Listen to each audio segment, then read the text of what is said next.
Hi, everybody. This is a rhetorical question. Does George and does George's magnificent staff know how to throw a party or what?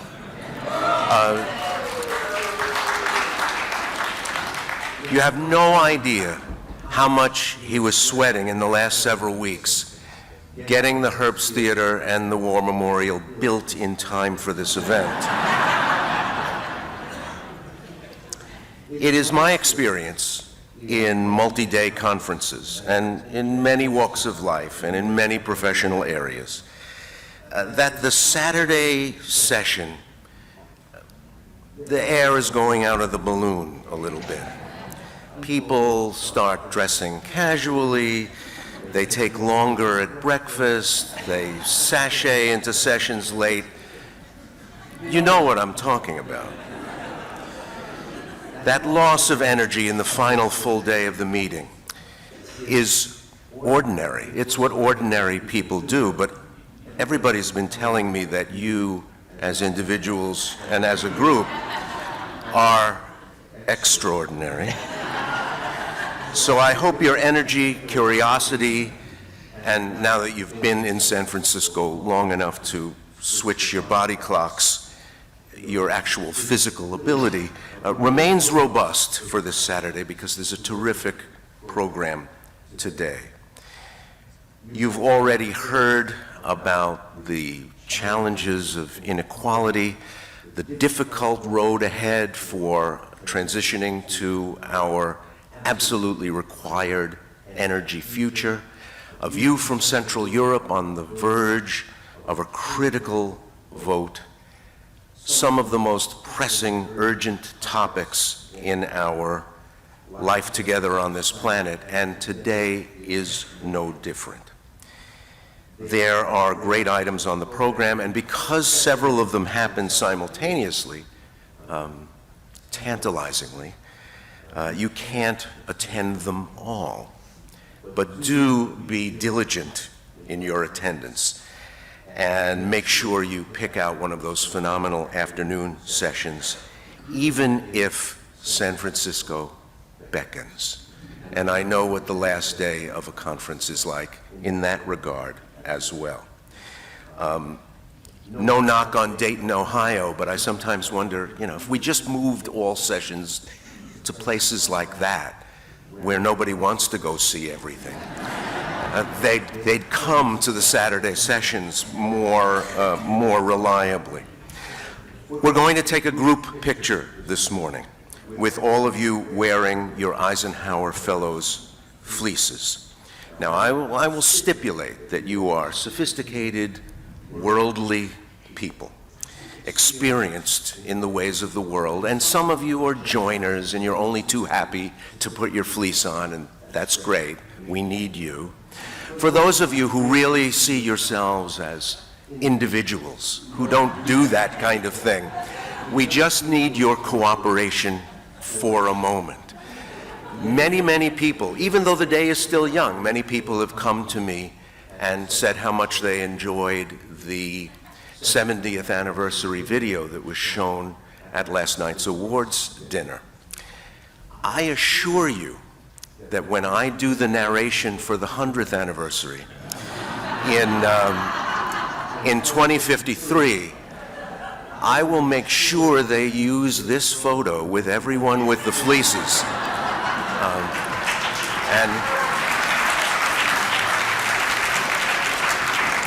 And all of you who will be here as well will be glad that you put on the fleece and posed for the picture. So this is what we have to do. The wings aren't going to be in the photo. So you who are sitting in the wings have to join the rest of your fellows. We have to sort of just scrunch in toward the center, fill up these two aisles to either side of the center seating area, and get chummy and intimate so the photographer can get you in the photo. It came up a lot in yesterday's sessions that polarization is a motif of modern life. It's rare in the modern age for a society, even a small one, to achieve unanimity about anything. And yet, it feels so much more pressing, so much worse today, often driven by the media that helps us form a vision of the world, to understand what's going on in the places that we live. And a lot of research bears that out, that if we feel divided, boy, it's because we are divided.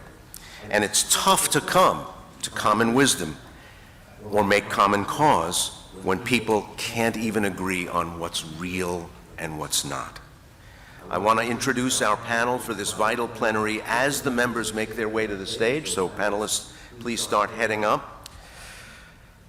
The bios will be brief because the panel is big, and also because you are so cooperative that you all downloaded your EF Forum app. Extended bios are available on the app, telling you in great detail about our talented guests this morning. The discussion will be moderated by Khalil Bird, founder and CEO of Invest America, a technology and advisory firm using data, research, strategy, and organizational design to solve societal problems.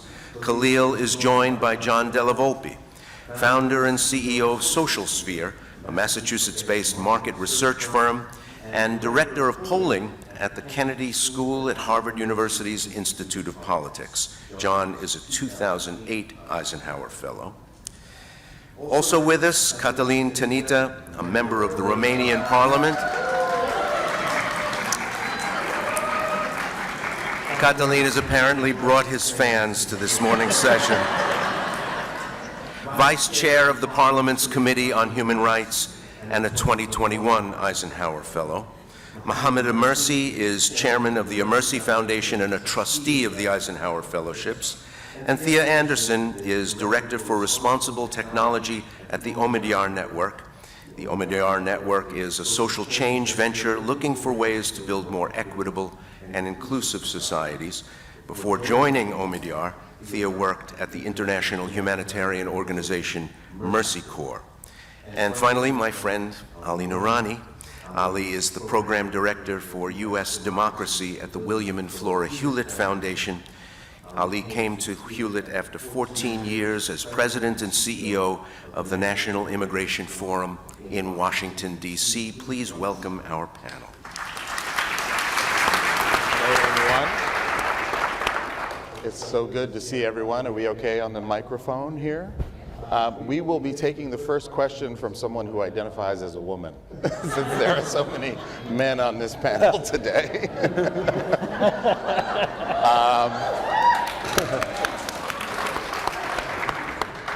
Of, by, and for the people. We in the United States, we hold these words very close. And what's wonderful is to think about constitutions that have been developed and built all around the world with this in mind. My name is Khalil Bird, and as Ray said, I'm the CEO of Invest America. I had the pleasure, I'm a longtime friend of Eisenhower Fellowships and the team, and I had the pleasure of my company doing an independent evaluation of the organization, made easier when you are doing that of a great organization that's going to the stratosphere. And I thank George Dalama and the team for allowing me to do that. I got to know the fellows, I got to know trustees, the staff, and understood the mission. Our EF organizing principle is that we are focused on creating a world that is more peaceful, prosperous, and just. And we are all meant to model this behavior in our families, in our work, our community, our country. The Eisenhower Fellows here and around the world represent the essence of this model. You throw yourselves at society's problems with abandon, always asking to do more. You are the definition of what it means to participate in society, to preserve and defend democracy and democratic values, and you're doing this work while facing extraordinary challenges. Violence and murder in Israel, Ukraine, and other hotspots, migration being caused by a changing climate around the world. In the American context, Americans are more polarized than in the past. They simply do not like the other side, however they defined it. 86% of Americans say Republicans and Democrats are more focused on fighting each other than on solving problems. In the international context, many of us know the organization Freedom House. They survey 195 countries annually.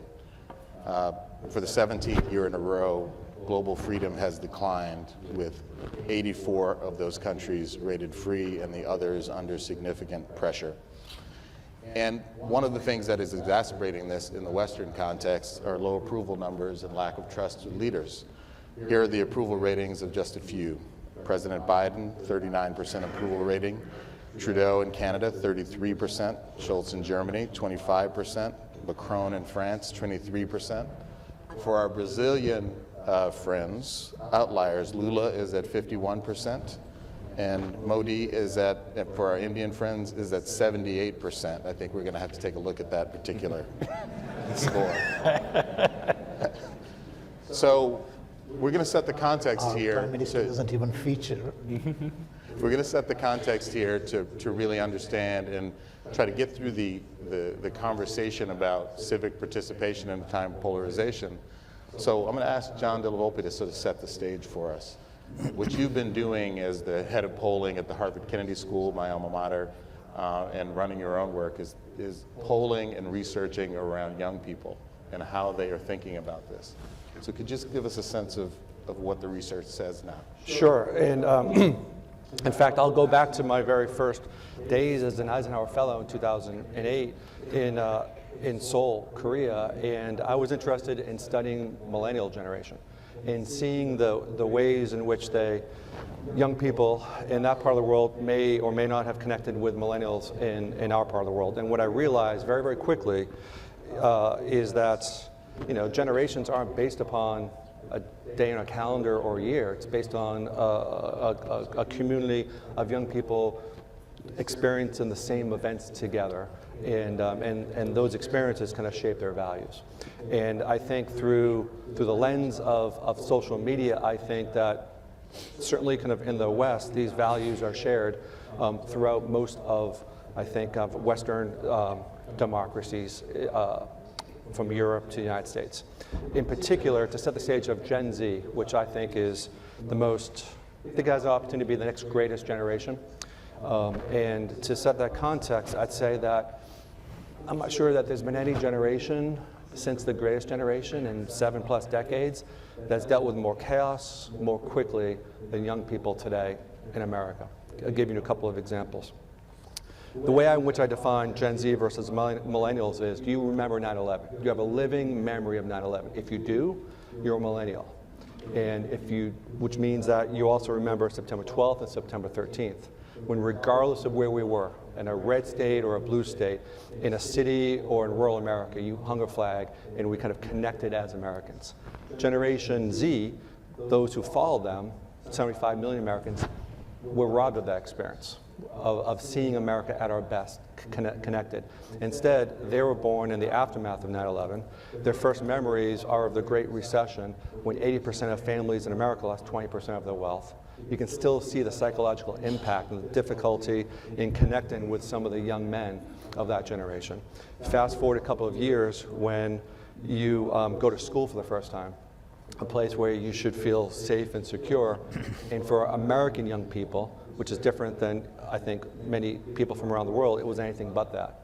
Their first memories, which still give them nightmares today, are those red alert shooter drills. Do you hide under your desk, in the closet, down the hall? What's that experience?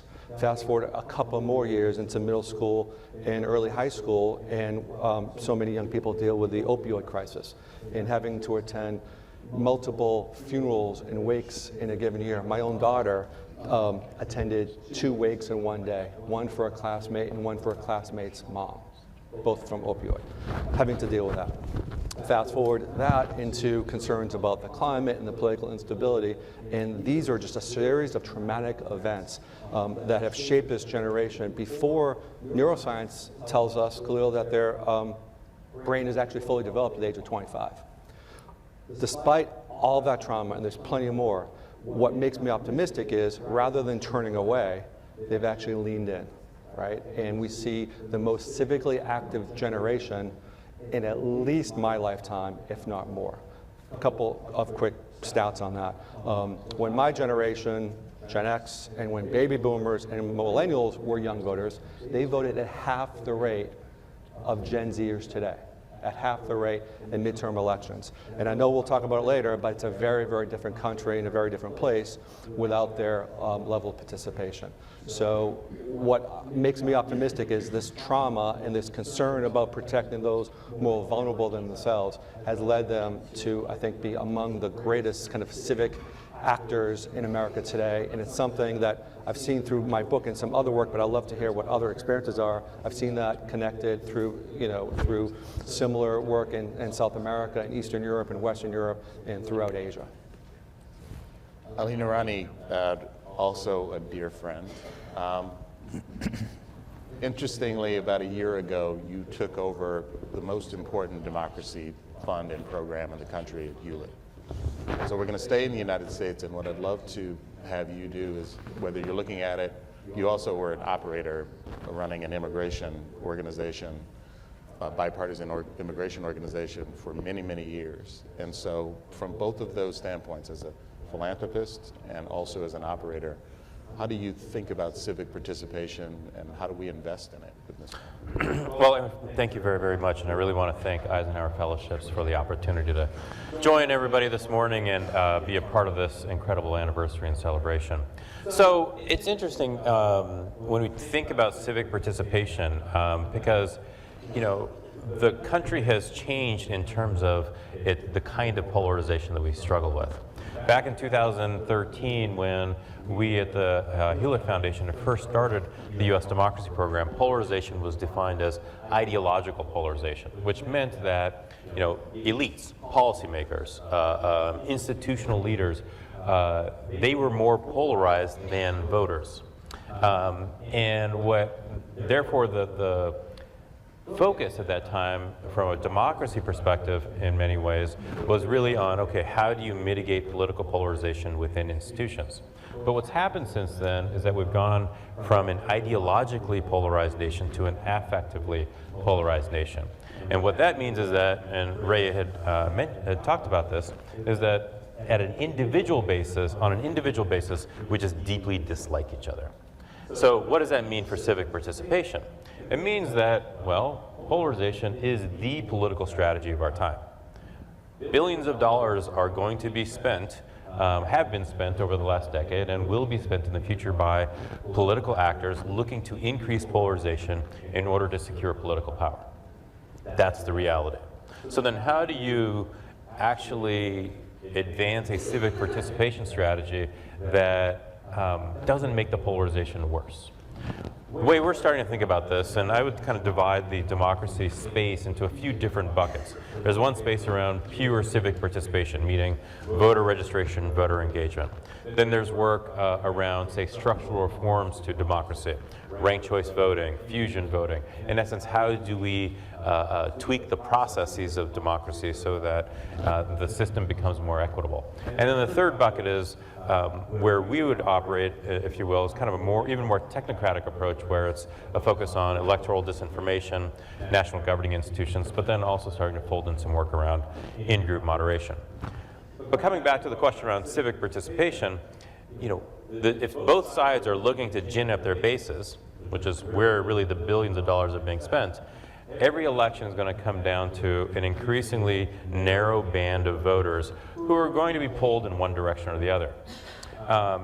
We think that the civic engagement of that narrow band of voters, who we hope will expand over time, will be drawn more through an aspirational perspective of what our democracy can be and should be moving forward. So what you're saying about Gen Z is really heartening, because if Gen Z can grow into political maturity, if you will, and move from a place where they're probably being polarized or activated through a polarization strategy, but then develop a political strategy that's actually building a bigger coalition for democracy, that I think is a better type of civic engagement. Mohammed, it is very difficult to call you by your first name. I want to call you Mr. No, Mohammed is good enough. Thank you. You have been an incredible philanthropist for a long time, and you have a specific focus on younger people and building programs that are focused on developing civil society and participation. Can you just give a sense, both from your country level and what you're thinking globally, how we should be thinking about this issue? Thank you very much. It's really a privilege to be here. I am a young trustee. I've only been a trustee for a year, but I have seen amazingly inspirational fellows here as part of EF. I also congratulate the organization because it's not easy to stay relevant after 70 years. And EF has not only succeeded in being relevant, but I think it is showing that it is strong, and its role is absolutely vital in creating and promoting a inclusive, diverse, but free society. So thank you very much for all of you here that have made this happen. And I will not be around, but I hope that in another 70 years there will also be a similar event like this one. Thank you. My remarks will be as a result of experiences I have gained through my foundation in promoting free, inclusive, cohesive societies in Africa, in the Middle East, in Central Asia, and in parts of Asia. Today, because of time, I would like to focus on the Middle East, if I may, not because of the prevailing tragedy that we see out there, but I think a lot of the people in the audience that I have met are from Middle East and Central Asia, so it will help. I think that EF is in a very privileged position in helping tomorrow's leaders better understand what democracy really means, what are its strengths, and what are its imperfections. There is no one-size-fits-all solution here. The installing and maintenance of democracy needs to be carefully calibrated, taking into account local, societal, cultural, financial, religious, and the technopolar world that we live in. If you do not do that, then you end up failing. Having a free and fair voting system is also absolutely essential. To ensure that the globalization of indifference doesn't prevail means how do you especially engage young people to participate, because otherwise you have a situation where it is not the young for whom decisions are being made. And we have to ensure that democracy does not become by the elite, for the elite, and of the elite. It has to be by the people, of the people, and for the people. Let me touch on a few points that I have come across in my travels. Firstly, it's the definition of democracy. The fallacy is that democracy is majoritization, but it is not. We need to ensure that the voice of the minorities are equally taken into account and heard. The other point that I've come across in the Middle East is there has to be a system of values, a system of principles that underpin democracy. In the Middle East, the question is, should these be secular or should they be faith-driven? And until we get to the bottom of that question, we are not going to be able to foster a very clean, clear, and accepted by all democratic environment. And when you think about it, this question of whether it is a secular democracy or a faith-based democracy, it drives a lot of the decision-making when it comes to the minority faith populations and how they survive, the rights of self-determination for some communities, issues of race, of color, of gender, of LGBT, climate change, and the sharing of very scarce resources. So for the West, it is very important that we identify and apply a very consistent and fair definition of what democratic ideals are all about. There are, at the moment, when I go to the Middle East, they point out to me how democracy is broken in terms of the United States and the United Kingdom, two examples that I'm confronted with all the time. And it is true, but hopefully we will bounce back from it and return to our ways, because there are no better democracies than the UK and the US. However, democracy is not a perfect system, and I want all of you here to understand that Churchill once said that democracy has long been seen as the worst system of government except for all the others. In instilling democracy, the West has generally, I find, skirted around the issues of how to do this. They have been far more committed when it has come to Eastern and Central Europe, but less so when it has come to the Middle East. The hope and expectation has been that stability can be purchased at the expense of freedom, but it cannot, and this is what President Bush succinctly articulated in 2003. In instilling democracy, I have found that the West has chosen a path of evolution rather than revolution. Whether this is right or wrong, time will tell. But the evolutionary process has advocated building a secular middle class, having a secular rule of law, respecting human rights, reaching a certain level of economic growth, and somehow fostering a democratic culture. The West has never explained how a democratic culture could emerge under autocratic dictatorships. The West has asked reformists to accept an endless transition loop and embrace gradualism, but democracy inevitably entails an alienation of power, requiring it to be sudden, strong, and sometimes bloody. The next point I guess I would like to make is outcomes. The West has more often than not shied away from regime change on the basis that the devil it knows is better than the one it doesn't, especially where the devil it knows is more pliant to the West's needs, and where the devil it doesn't know bring about people and policies that are adverse to our values and our national interests. In the few instances, and therefore you find that reformists, and I'm sure there are some here as well, in fact are fighting two fronts. They are fighting oppressive regimes where they come from, and then they are also fighting their Western backers. There is sometimes a naive belief that the Western backers may be in a position to oust their regime clients, but this is not always the case. In the few instances where people in the Middle East have finally spoken in exercise of their democratic rights, this has been by revolution rather than evolution, on the basis of wanting to side on the people whose cause is just, as opposed to those that have power. International outrage is an essential part of situations where there has been a revolution, as was seen in the Arab Spring, where citizens discovered that they had a power which they did not know they had. They did not want to wait for democracy. It just happened because they pursued it by bringing out people in enormous numbers. Any state can kill a few, it can kill many, but it cannot kill all of them all the time. However, these movements were generally nascent because they lacked a leader, they lacked a unifying cause, and outcomes were often not to the West's likings. On religious minorities, the Middle East was not historically, Muslim Middle East was not historically prejudicial, but sadly it has now become so. I would like to share personally two beautiful anecdotes that I encountered on my travels.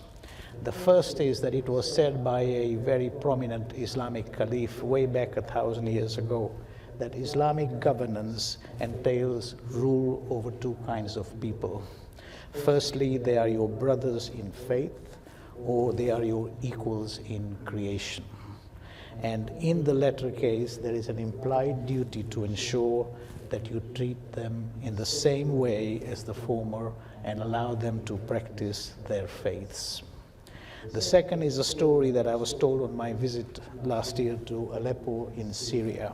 where a live example was used showcasing how a bouquet of mixed flowers is inherently more beautiful than that containing a single variety. I only have time to mention one of the many initiatives that my foundation has undertaken to promote plurality. A couple of years ago, I brought together 8 senior faith leaders in London at a One Young World event in front of a crowd of 2,000 young people from 190 countries.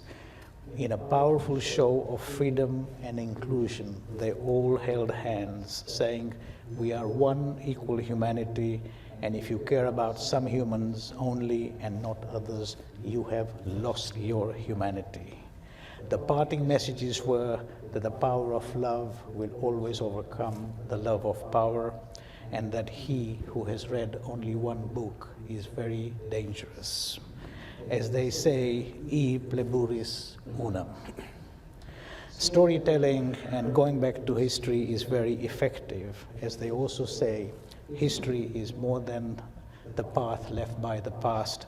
It influences the present, and it can shape the future. Thank you very much.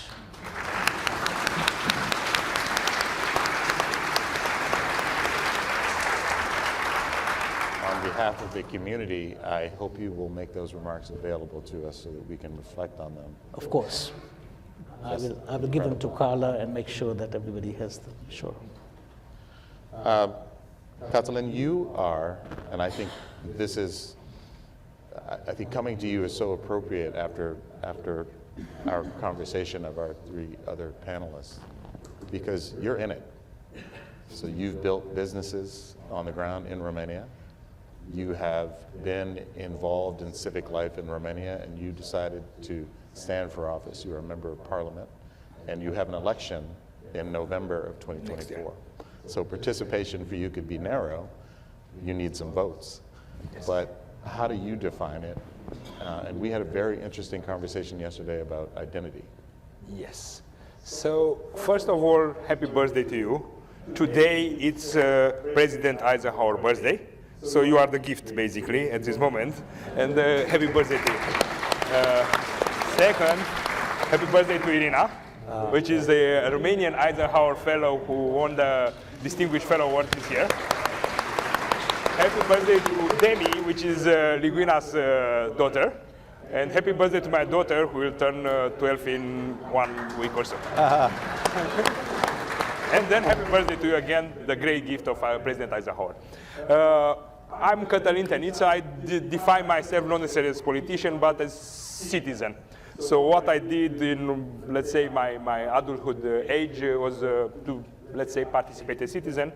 And maybe I'm too spread thin in some issues because there are a lot of issues in all the world and we need to contribute to all of them. I mean, the human rights of everybody should be our, let's say, in our interest, no matter if they are, let's say, far away or close to us. So all of us are living the same world. My idea was the following when I discussed with Kahil and generally. What is the difference between, let's say, thriving democracy and dictatorship? And let's say, if you are looking from space, what you'll find is the difference of light. Basically, if you are looking, let's say, at the evening hours on a satellite, you'll see that Spain, for example, is different lit than North Korea. So what is the difference between the democracies and the authoritarian regime? It's the light offered to people in the evenings. Basically, the authoritarian regimes are using the people to work themselves, and then they are closed themselves in some dormitories without light.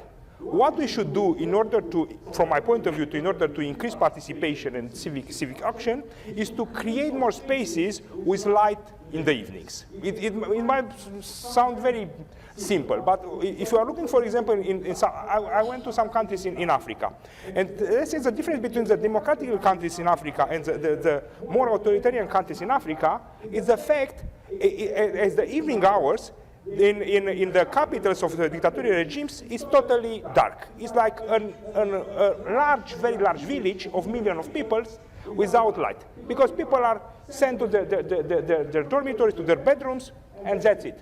So on the other side, for example, if you are looking at I went to Taiwan, and I met a great chapter there of Eisenhower Fellows, and I was walking the streets in the evening, and basically they have something like 20 streets market, open just for evenings, where a lot of people are going there and are basically interacting. What we should do now as, let's say, as legislators or civic involved people is to create more opportunities to people to go on the streets, not necessarily to take over the streets. Because if they are going on the streets and they are discussing and they are finding some common purposes, then we'll have a common identity. And that's the other issue. Basically, from my point of view, so the first one, it's light. We need more light. Me as let's say, children of a communist regime knows exactly this. When you went to Romania or you went to Prague, in the communist era, in the evening, it was totally dark because people were sent to their dormitory or bedrooms. The other thing is, let's say, the multiple identity, multiple definition, multiple belonging. In our world, we perceive ourselves as, let's say, as citizens, but also as members of our families and members of our parties, members of our churches, members of our hobbies, our sports team, and so on and so on and so. If we are having more, let's say, denomination, we can be more free. If you are having just one domination, we belong to this church, or we belong to this environmental group, or we define ourselves as Republican or Democrat or Socialist or whatever, and that's the only definition we have, obviously will be very, very prone to fundamentalism of one sort or the other. So my point of view is to create some kind of structure that allows people to find themselves in more than one definition. If you are doing that, it's very simple. So me as a legislator, what I want to do and what I'm doing is to work on those two issues. First of all, I'm working on libraries as digital spaces, community hubs, because it's very important to create some third places where people can come together, no matter if they are rich and poor, they are women and men, they are, let's say, Christian or Muslims, or some other differences. So it's important to create some non-ideological third places where they can discuss and develop themselves. And the other part is, let's say, allows them to be more different than having just one definition, having just the definition of, I don't know, lovers of the tree or lovers of the cars, of supporter of this religion or that religion. It's very important to create, to focus on these issues from my point of view. So light plus multiple belonging.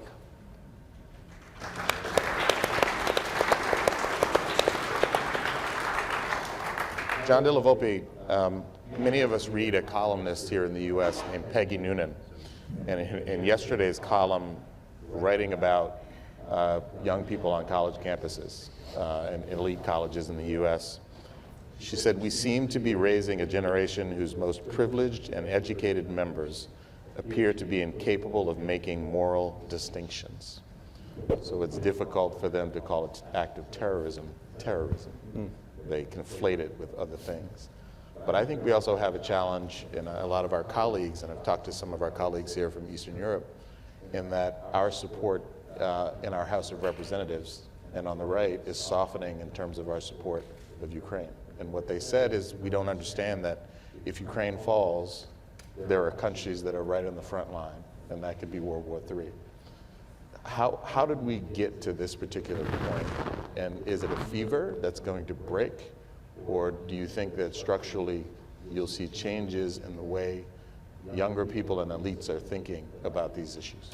So I think there are a couple of the underlying systemic challenges that perhaps is somewhat unique in the U.S. One is Citizens United, right, in terms of the billions of dollars that is invested to create more polarization, one, and the same effect of the media and cable news, right? So from the eyes of younger people, and I'm not prepared because of a very small number of active voices across America to paint an entire generation that way, especially given my previous remarks in terms of the experiences that this generation has had, and the degree to which they fight for those who are more vulnerable than themselves. So I think it's much more complex and much more nuanced than any quote or soundbite.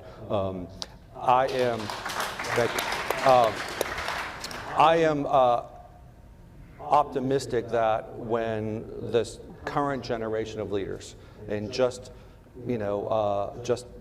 a couple of years ago or less, we elected the first member of Gen Z, who became active in politics because he was scared for his life after Newtown, right? Maxwell Alejandro Frost from Orlando, Florida, is the first Gen Z member of Congress. And I'm optimistic that they will begin to work together and collaboratively to solve some of these systemic challenges. The challenges I think that they see in America is essentially kind of the concern about losing basic rights, right? So right to access clean air and clean water. And these are things that I think connect younger Americans with younger people from around the world. Access to a quality education. Access to feeling safe in their community, in a shopping mall, in a school. These are basic rights. Access to healthcare, access to reproductive healthcare. These are the values, these are the issues that animate this generation. Access to, again, feeling safe and not under attack based upon how you identify. So these are the things that I think animate this generation. And despite the fact that they've got incredibly low levels of trust, they still believe that government is the primary way to solve these challenges. And they believe more than any other generation of a robust government. So what we need to do, I think, is to constantly remind people that we're making that kind of evolution, that there is progress being made as long as they stay kind of engaged. And I think that we've had 2 or 3 great cycles where that's happened, but we cannot take that engagement for granted. We need to continually kind of share that message, that government as well as civil society are both tools in the civic toolbox to see the change that's so necessary. And not for nothing, it's younger people who are infusing the workers' rights movement in the U.S. with their particular values, making demands that many people think are quite reasonable. Absolutely, and just the one other thing in terms of a young person, like in the time it takes me on a given morning to to order a coffee at Starbucks and wait 6 or 7 minutes, right?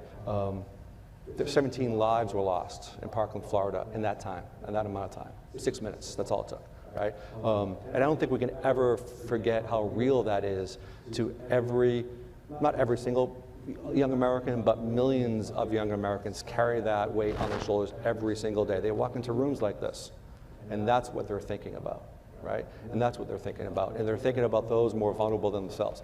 And that's what fuels them to create change, not just for themselves, but for future generations. And that's heavy. And I didn't have experiences like that, thankfully, kind of when and where I grew up. And I think the better job that we all, especially members of Congress, especially elected leaders, spend listening to them, and using them to kind of engage in their issues, the better off we'll be. Younger people believe that older Americans just, call them snowflakes, right? And they don't really understand the experiences that they had that are unique.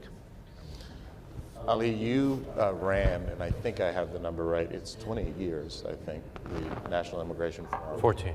14, Yes. Okay. I'm aging you. Yes. I was gonna say. A powerful bipartisan immigration organization here, and one of the things that you did was you organized conservatives to support immigration reform in the U.S. in religious communities. We are seeing incredibly difficult to watch migration stories. Our Polish fellows and friends have taken in so many Ukrainians on that side of the world. We're seeing a migration event happening that's about to happen in Gaza and Israel.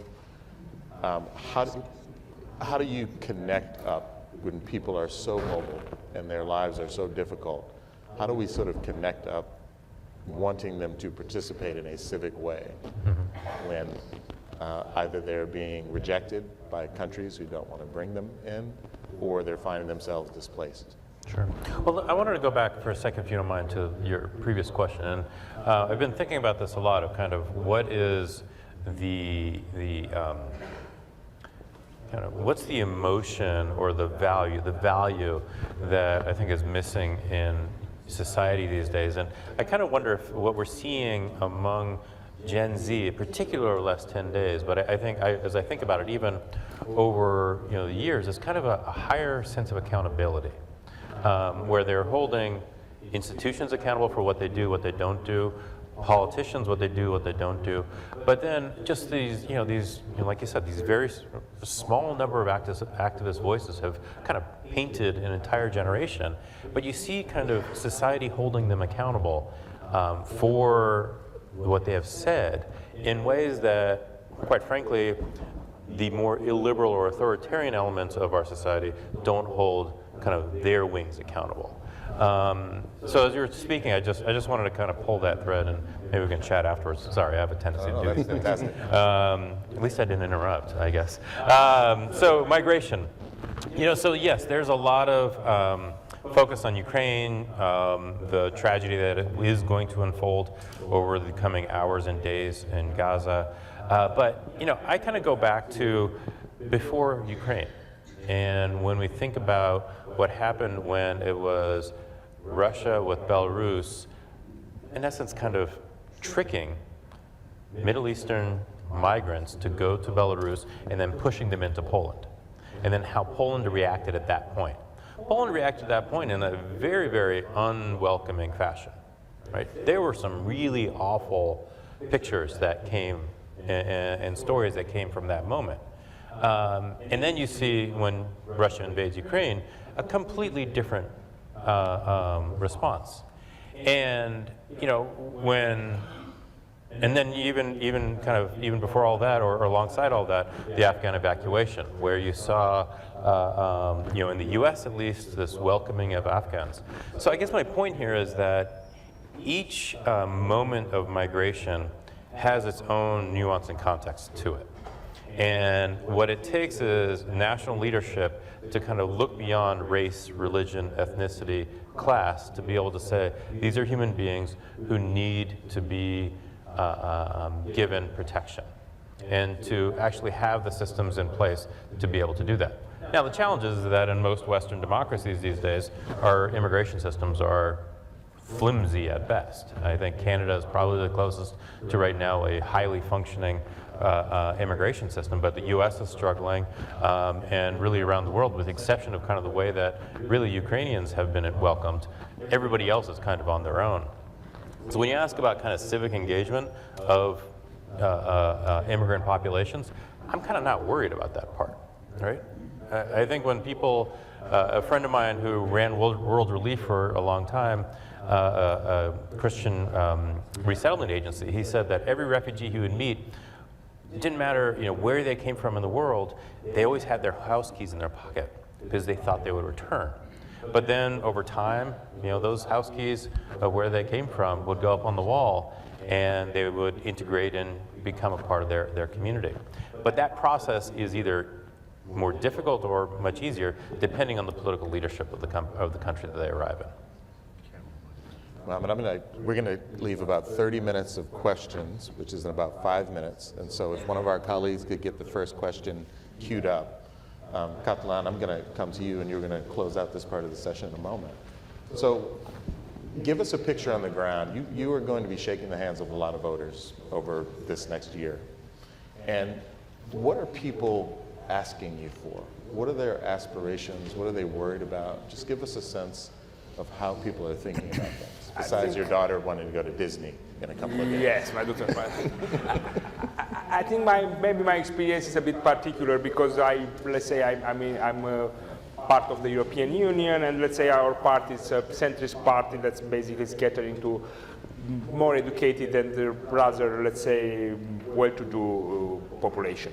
But I can describe the situation generally. It's like this. Basically, in the Europe at this moment, there are two, let's say, dominant feelings. The one feeling is the fact that the COVID crisis and then the Ukrainian war generated a lot of hardship in general population. And because of that, it's not necessarily about, you have this identity politics, but on the other side, let's say the general population doesn't care too much about, let's say, the identity issues. but care more about the economical issues. And they perceive that at this moment, the political class is not necessarily able to deliver enough. And because of that, you're seeing in the entire Europe a lot of populist movements that are, let's say, pouring around 20 to 30%, which is a lot. Because if you are extracting 30% of 100%, you have just, let's say, 70% valid seats, which generates a lot of tension because you don't have a majority that is strong enough in order to let's say, push for changes. So one general issue in Europe and probably in some other parts of the world is the fact we have strong economical issues that can't be solved easily, and also people are perceiving that it will generally get worse before getting better. Because of the AI, because of the automatization, the globalization, tensions between China and the US, a lot of issues can let's say, head towards, let's say, worse outcome than we like. And the other part is because because we are not able to deliver enough on the economical issues, the parties, most of the parties at this moment tend to be, let's say, perceived as identity parties. And you have the, let's say, the right-wing discussing about the migration at the root of all things, while you have the let's say, socialist party discussing about, let's say, identity issues which are absolutely fair to discuss, but they are perceived by the mainstream that are not, let's say, important enough. So basically we have this tension between economical and identity from my point of view. And on the other side, probably most of the countries, not just in Romania, the population, even the politicians are not sure the politics is the solution of the society problems at this moment. If you remember, yesterday somebody said, us as politicians are not sure we should run anymore. When the politicians are not believing anymore in that the solution is politics, why should we expect that the general population should believe that? So we have this problem. From time to time, even we have this problem, if I had this problem, because I'm asking myself, maybe there are some other ways of, let's say, changing the society without, let's say, being in politics, which is totally wrong because the politics was created to change the society. So I think that there's a tension we have now in Europe. If politics can deliver enough for society. Powerful message for the fellows. Mohammed, before we get to the first round of questions from the audience, what's your call to action to other philanthropists? Where do you want to see people invest? And then give a vision to George and the team for where you think Eisenhower Fellowships can be the most powerful in developing an environment around civic participation and democracy. So thank you very much. Let me just address one or two remarks here, which I think would be useful. I love the comment about light. And on that one, I think about the Washington Post strapline. It is democracy dies in darkness. The second thing I would say is I know that we are going to have a panel on AI following this one, so I don't want to spend too much time on it. But I think AI and ChatGPT and everything that comes with it allows us to have the chance to have a reset. And that reset opportunity we should not lose. We will have a chance to reset what it means to be democratic, what it means to be human, what it means to take care of our fellow citizens. I think the whole definition of what constitutes citizenship is going to change. And I prefer the phrase netizens, which is citizens of the net. And you're going to have a situation where there will be, through social media, immense amount of collaboration between young people all over the world who will be focusing on issues without boundaries and borders. And I think that at Eisenhower Fellows, it is vital that we take advantage of the opportunities that AI and ChatGPT will present themselves. On migration, you know that the United Kingdom, which is where I live, we left European Union. One of the big issues was migration and was the small boats. We still haven't quite resolved it.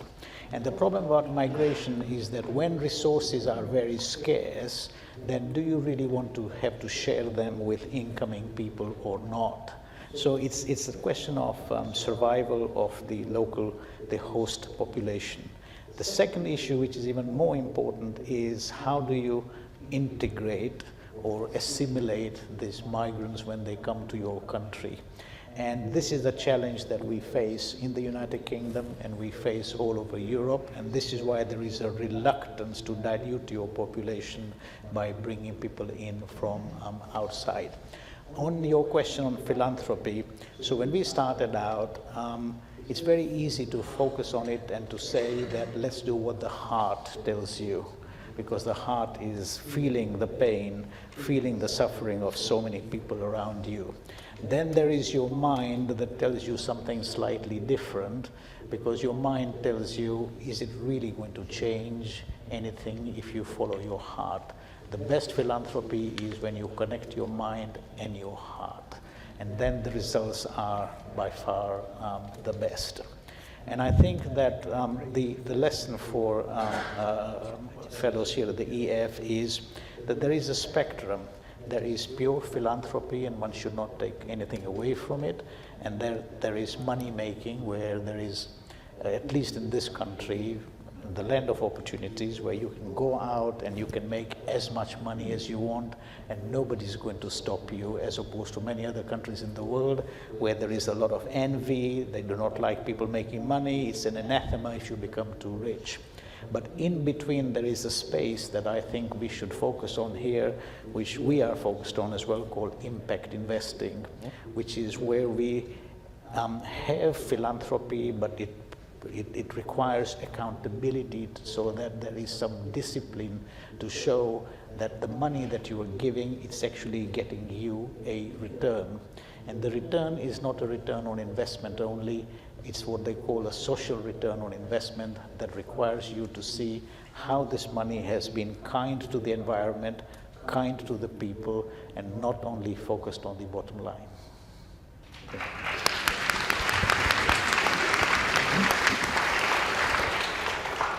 It's time for the fellows to stand up and speak, and I have my friend right here in the front in the white. Say your name, your fellows class, and where you're from. Yes, good morning all. I am Ruth Moore from Trinidad and Tobago, 1991 Global Fellow. Thank you so much for all these discussions. They're so relevant. And I want to address my question, and if you would excuse me, I forgot your name? John. John. Yes, so I was very heartened to hear your optimism about the role Gen Z can play in overcoming a lot of the obstacles that I see to our progress right now, and you can see how civic-minded they are, etc.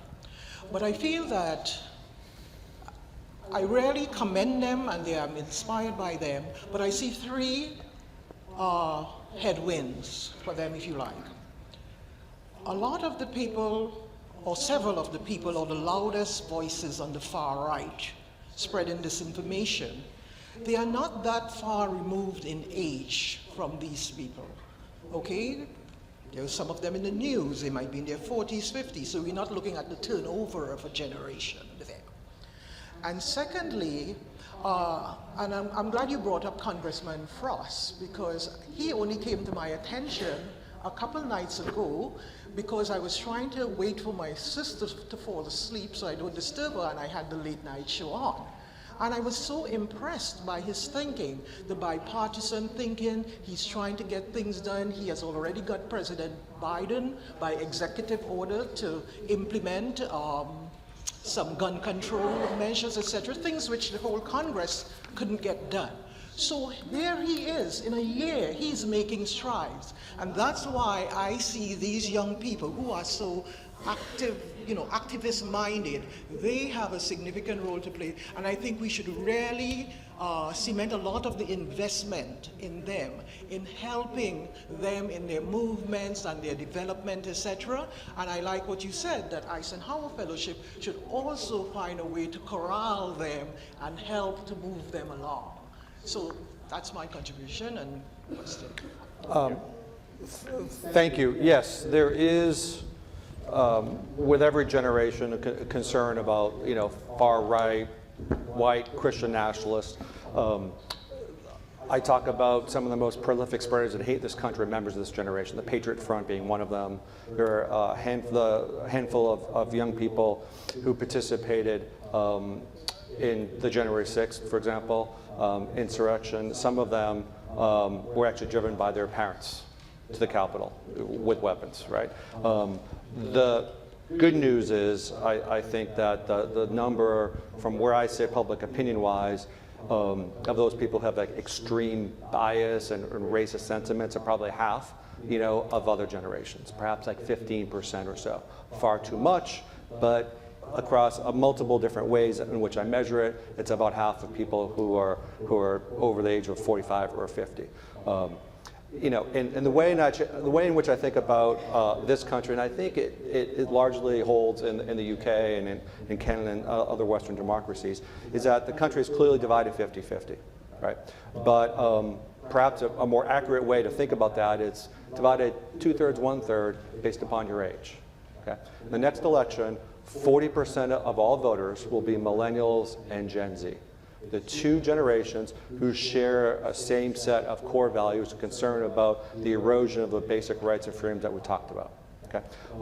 And they, about 60%, 3 and 5, maybe 2 and 3, support values that are kind of aligned with that. Those values today are more aligned with the Democratic Party, right? That's not the case with people over the age of 45 or 50. President Biden lost the votes of everybody over the age of 40 in the 5 battleground states in 2020. It was the younger people who were responsible for putting him in office, and that's the reason politically that you have Maxwell Frost and dozens and hundreds of other youth activists in the White House on a regular basis making progress. 2 weeks ago, the White House Office of Gun Violence Prevention wouldn't have happened without younger people, and you had Climate Corps, again, wouldn't have happened with younger people. So what I'm so happy about is for 25 years, I've been trying to raise, the voice of younger people, and now because of this generation is voting, I don't need to do that job anymore because they're doing it, and elected officials are kind of responding across, I think, both parties for the most part. Ali, very quickly, investing in the next generation, how do you think about it from your platform? So there's one particular organization that we're big fans of. It's called the Millennial Action Project. They do a great job of, frankly, working with young legislators, whether it's city council, state legislators, but also congressmen from Orlando. And I just think those are the kinds of organizations that are helping young people step into roles of public leadership, and then once they're there, supporting them along the way, because these are very lonely and difficult positions, and oftentimes people are kind of elected and then they're just left to their own devices. There's a hand that came up over there on that side. Julia? Oh, should we stay right here? Oh. Jim Hovey, trustee. Question for John, and it's two facets of the same question. You described the heavy burden that the young people have. There's a notion of post-traumatic stress, but there's also a notion of post-traumatic growth. First part is, what's the narrative that brings out the post-traumatic growth versus the notion of post-traumatic stress? Because I think the post-traumatic stress feeds into the rage, the victimology, the grievance. And then the second part of that is you've described how negative retails well. Negative works, that's why it's being used. Is there a positive narrative that could work? Is there fertile ground that you see?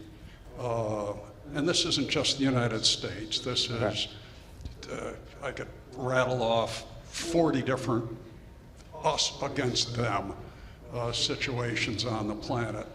How do we get a more positive narrative first, and what might it be? Thank you. Excellent, thank you, Jim. And again, thanks for all of their support over the years. I think a couple things off quickly. I was actually surprised. I did a major study that I released publicly this summer about the connections to happiness, okay, and mental health. You know, 50% of young Americans under 30, several days in the last 2 weeks, have significant signs of depression, anxiety, hopelessness. 25% say it's so bad they've considered self-harm, 5% every single day. Every high school, every college, every workplace with younger people are dealing with this. The younger you are, the more challenging those circumstances are. And again, it's not unique to the U.S. And what I found, and what I think is unique, despite, we think so much about social media and other things, but the number one predictor of someone's happiness in a given day was, among younger people, their views of the political stability in our country and around the world. Okay? More than personal relationships, more than finances, it was the conversations that we're having today. For older Americans, it was our health, the health of our family. So this is, I think, a relatively new finding and something that we really need to address. And one of the ways in which younger people in this country are trying to manage their stress is to not watch the news. Right? Is to not pay attention. That's one way that they can, have some agency in their own lives. Doesn't mean they're apathetic. They're just not choosing to deal with that on a regular basis. And what I think we can begin to do is a couple things. One is to have basic conversations with people. My focus groups, Jim, now turned almost into therapy sessions. I bring 20, 30 people into a room, and rather than asking about this policy or that policy, I say, how's it going? What's a good day? What's a bad day? What are your dreams? What are the barriers to those dreams? And these are ways, and oftentimes people can make these connections to, local government can work to improve the public school system, right? And I think that one of the ways I think that which we can combat some of the polarization is to kind of re-engage younger people to see themselves reflected, not just people around the world, but people in their own classroom, in their own neighborhood. So that's kind of one thing. And then the second thing, through those conversations and through all the work that we do, is to show the tangible difference that engagement can make. Most younger people don't know that. Again, I gave a couple of different examples of the work that government has done. Over the course of our history, it's been in the darkest moments of our history that we've had the greatest progress. And that's happened decade after decade. And for all of us to kind of remind our kids and the folks that we mentor and work with that we can do good things and we can do big things if we continue to stay engaged. So those are just a couple of things that I often think about. And I would love to have conversations about ways to have those conversations in local schools and communities, because the schools aren't having them, right? So, thank you. Mohammed, I hope that you would also, as we go to the next question, I wish you would comment on this, on narratives and your thoughts about younger people. You took us to the Middle East. Sure. So I start by saying that it is easier to form a child than repair an adult. And so it's vital that young people are feeling that their voice is heard, that their voice actually makes a difference. I referred to a phrase that the Pope coined, calling it the globalization of indifference, which is that young people feel so disenfranchised that they feel that their voice doesn't matter. So I absolutely agree with John that it is vital that people leave their phones, leave their computers, leave their iPads aside, and actually talk and bond with each other. That is what is missing, and because that is absent, you find that there is an acute problem of mental health everywhere. Catalan, I would come to you, but actually I'm going to come to your daughter. And That's way better. Tell us your name, where you're But don't from, ask me any question, please. I am Daria. and make a prediction about what fellows class you will be in. And if you I don't know, 2034? sounds good. Okay, so I want to address that. I did not plan on speaking on this or asking questions. I sat down and I was all like, okay, Daria, you are going to sit, you are going to listen, and you are going to shut up. But I cannot in good faith listen about people speaking about youth and young people problems and not try to question them myself, because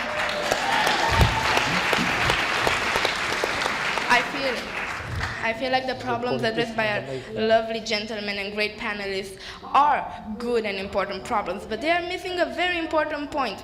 Gen Z, as more people like to call them, do not, no, they definitely care about this, but they more care about the systems underlying them. For example, like they care about what starts the problem in the first place, because if we just have like a to-do list of problems, we need to solve this and this and this and this, there are going to be more problems that arise. And Gen Z, frankly, did not get the chance to say, oh, problems are arriving in this world. No, we were born with the problems, and they just got worse and worse as time went along. So I'm going to address John and the lovely gentleman sitting next to him, because they both address Gen Z directly. How do you think? I did not finish. How do you think you can listen, relate, and treat Gen Z when there are different things that you are wanting to solve and Gen Z wants solved? Because, for example, me and my politically active friends usually discuss more right-wing liberalism or capitalism than, oh, the war in Ukraine or the war in Palestine and Israel, because these are the systems that are just making the rat race faster and the problems stronger. Thank you. Can I switch? Panel's done. Mic's dropped. Yeah. You must be so incredibly proud. Yes. I'm intimidated. You must be proud. Thank you. Listen. That's why I do what I do, is we all need to listen to young people like you and to understand how we could help empower you, seriously, to make these changes, because you are such a unique and powerful voice. And if we can empower you to begin to have other conversations with like-minded people who can make those connections that are so challenging for other people to make. And I think if we think about the principles of EF, democracy, justice, education, freedom, right? Those are the things that connect all of us around the world. It's only through engaging in every possible way, through business, through philanthropy, through voting, that we can make these kind of systemic challenges. But you're 100% right. That's the urgency, right? Millennials, incredible generation. They did great things. Same with every generation. But you can feel the urgency in this young person's voice, and that is unique. And that is what I think makes me so incredibly optimistic. So just let us know how we can help you. Help us. Ali, you have been called out. I have been called out. So, I don't want to quibble with the word that you use, but I want to highlight the word empower. I've never believed that people don't have power. So in that way, I don't believe that my job is to empower somebody else to make change. My job now as a legit old person, right, is to help build the organizations so that powerful people who are younger than me can step into them and make the change that they see as just. And so I think that, and that's the excitement about all this, is that, I do think that, the next generation of leadership really has just an incredible opportunity to think about the world differently. And this gets to your question, John, and I think one of the biggest failures of the democracy movement, in the U.S. at least, I'm not well steeped in the globally, is that there is no narrative. The opponents to democracy, they will talk about the future of capitalism, or why capitalism is bad. They will talk about, but they'll steep it in kind of a right-wing populism. That some people say, okay, well that makes sense, right? Industrial policy, workers' rights. But then they will kind of say, but we want to return to a culture of the 1950s. All of us in this room, what we will do is quibble about cultural identities. We won't sit down and say, okay, what is the narrative? What's the story that we want to tell to somebody who believes in religious liberty or gender equality, right? And that, I think, until we have that narrative, which I think will be defined by you, all of the work that we are going to do is just going to be increasingly difficult. We're going to go to the wings in a second, but Catalin, what's interesting is that in the comment was, we're always going to be behind. So they are way ahead of us, and they are us, but they're also way ahead of us in the issues. Yes, they are not our better versions. They are different persons with different problems, and it's very important to understand that the change in its world generally is made by people under 30.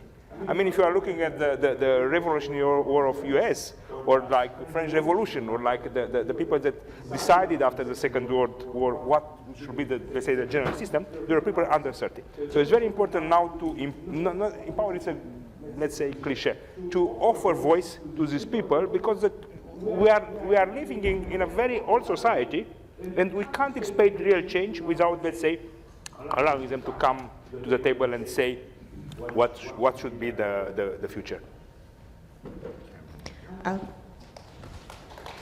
We're over here. I have the microphone. Hello. Yeah, so waving. Evgenia Shamis, Russia. My country has been spoken a lot. I was the fellow in 2010. But here I want to comment, like the founder and the head of the research center, Root Generations. And I'm very proud to say that we became top 5 in the world in cross-generational studies. And I'm very thankful to our person. What's your name? Yeah. So I'm very thankful to you, because you said exactly what's the difference, and the difference is the narrative, because you're trying there to tell like different words. She didn't speak of rights, she spoke of systems, and this is very different. So when we speak about generations, we need to remember several things. Number one, whom we are exactly speaking about, because there is lots of populism about this. Millennials, so generations, are born at different stages of economic cycle. And this is global. The global economic cycle doesn't stop at the border of one country and says, okay, here is the border. It goes. So practically everything which was said about rights, about such things, it's about millennials, not about Generation Z. Generation Z is born starting from 2003 globally. You can make like plus minus 1 year, but not more. And so they're not voting yet, I'm sorry. 2003, it's just those who are 20 this year, turning 20 this year. So the majority of our countries, they vote either from 18, 16, but not earlier. So we will see how they will vote. So millennials, it's 1985 to 2002. And so when we are talking about them, we are talking about them. Number two is that who is going to be in politics? Not they. They have much more cool things like science, like art, and just imagine, you can make great scientific discoveries. This is so inspiring. This is so cool. Those people who are constantly talking about politics, these are millennials. Constantly. And if we forget, they remind us. So it's like, and honestly, we expect globally most of the presidents of the countries coming from this generation, from millennials, not from Generation Z. The former cycle, in the cycle of generations, the former similar generation to Generation Z, or they're called homelanders, that's what they prefer, is silent generation, born 1923 to 1923-24 to 1943-44. So just remember those people. So all of us, the majority of us, know somebody from them. So, and but what Generation Z is also systems, health, safety, art, science. Yeah, correct? Yeah, she's like nodding. It's not about rights you are saying to them. It's not, I was sitting, I put the question which we need to discuss and discover and research. Civic rights, is it, how do they see them? Because the issue, it's like repacking with generation. We seem about talking about similar things, but it will be repacking. And they won't be answering us on this. And number three, the huge choice we have with them globally, it's diversity. So that's diversity we have never dealt with. And that means what we are trying to do. We are trying to communicate with big groups of people. Like with millennials, it worked. Instagram, Facebook, okay, not Facebook, Instagram, I put it, yeah.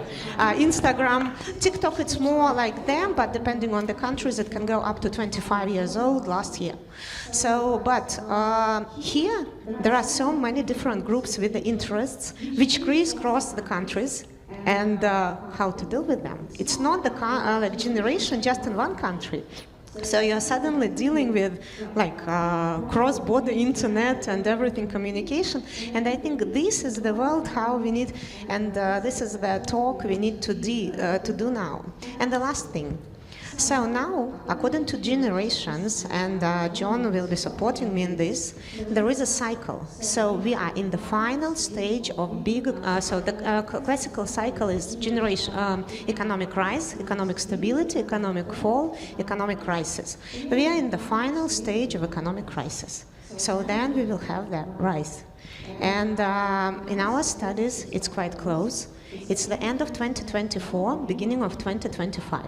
Don't ask me, but we have what we see, what we look at, the parallels, like which go at the similar stage. And they're excellent.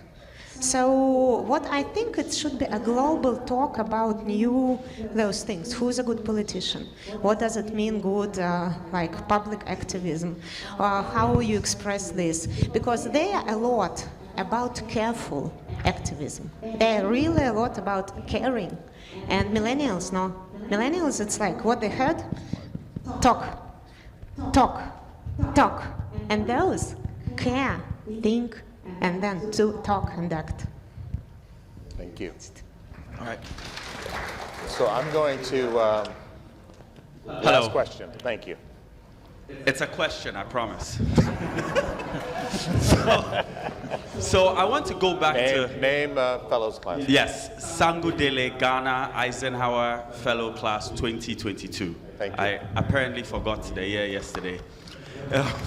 So my question is, earlier on, we seem to have this bifurcation of democracy and authoritarian regimes, which, in my humble opinion, lack some nuance, at least in the African context. As we speak today, Niger, Chad, Guinea, Burkina Faso, Mali, Gabon, recently all in coups. And we're quick to condemn the coups, but we're not as quick to condemn the conditions that led to the coups. In most of Africa today, there's a lot of disenchantment with democracy. So my question is, what do we really mean when we say democracy? In Ghana, where we are considered a beacon of democracy, we vote every 4 years.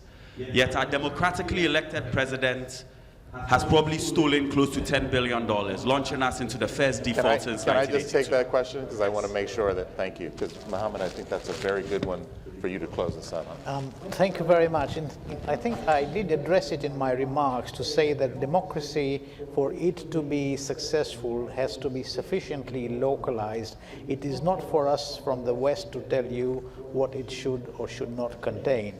We can give you broad parameters. We can give you broad parameters to say that everybody was born free and should ideally die free. Everybody is equal. Everybody should have a vote. You should be focusing on issues that are the most pressing, which is housing, healthcare, education, right of young people. But ultimately, how to implement that is really a question very much for you, your people, and your government. If your government is not able to achieve what the expectation of your people are, then sorry, it is time for change.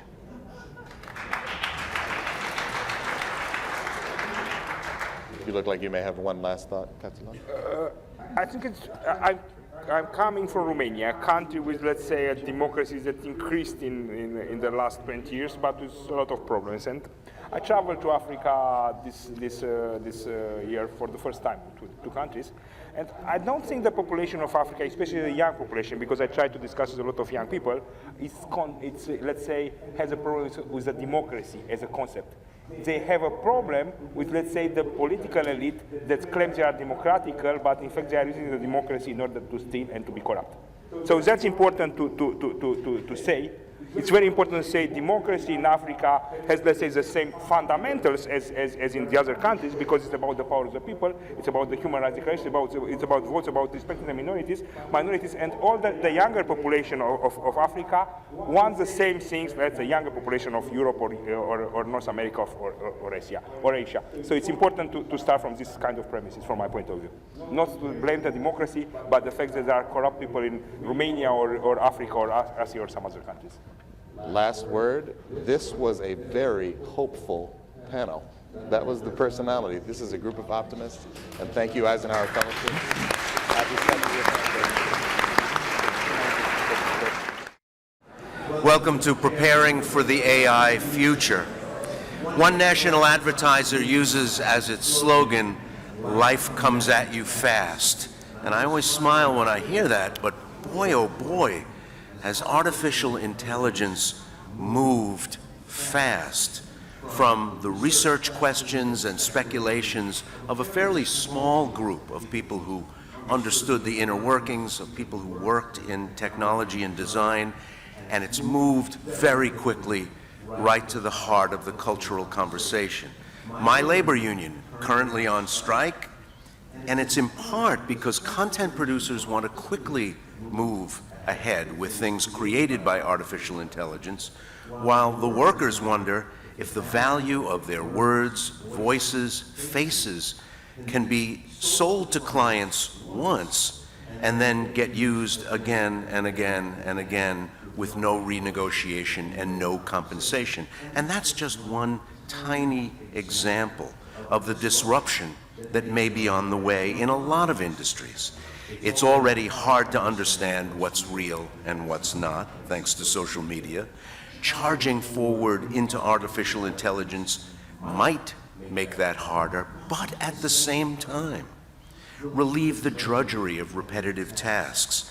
Have machines learn to do complicated things quickly and efficiently for us in ways that clearly make life better.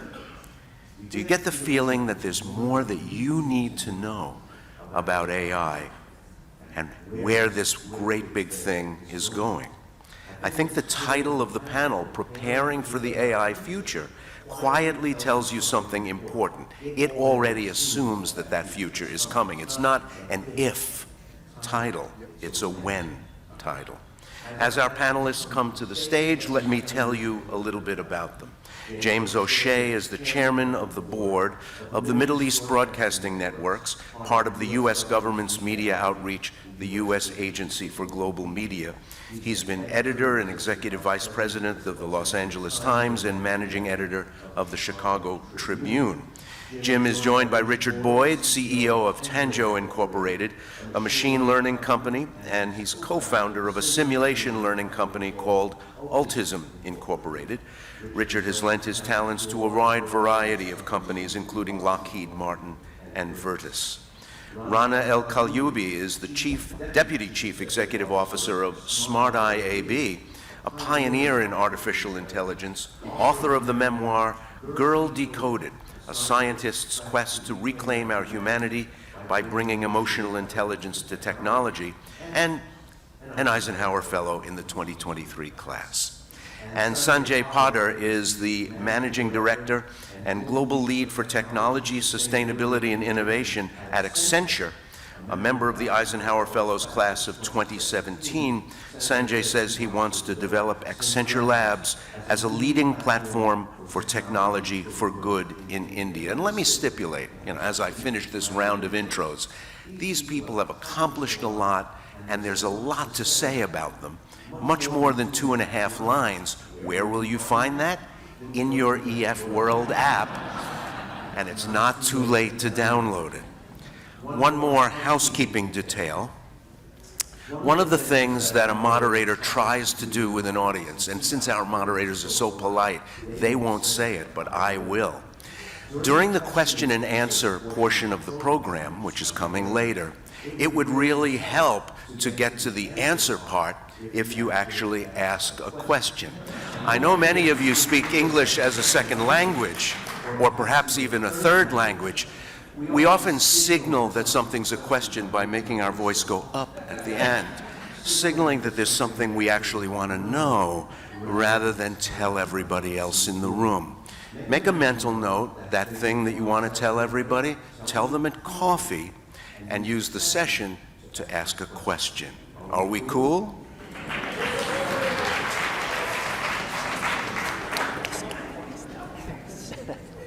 Well, thank you, Ray.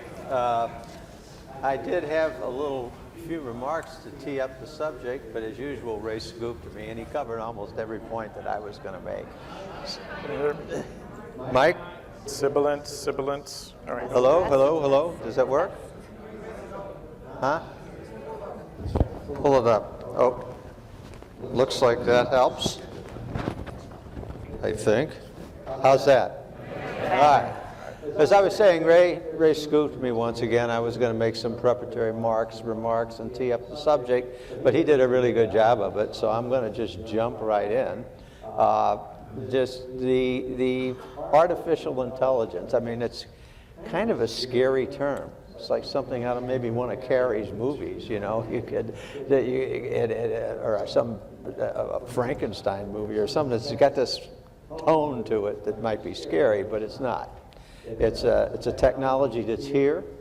It's not going anywhere. It's been here since the 1960s, and it's going to change everybody's life in this room as much as fire, electricity, and the internet.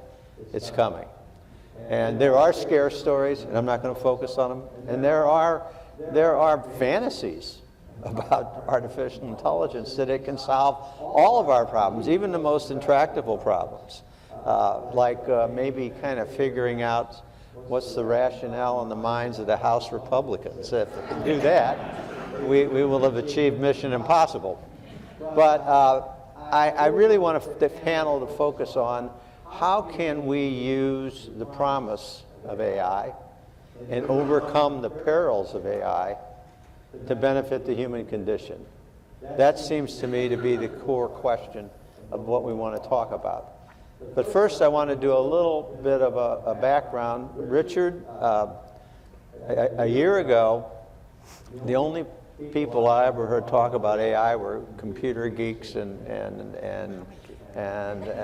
you know, people involved in data processing and all of that. And now, I mean, it seems like if I go out to empty the trash, I hear somebody talking about AI. So what happened, Richard?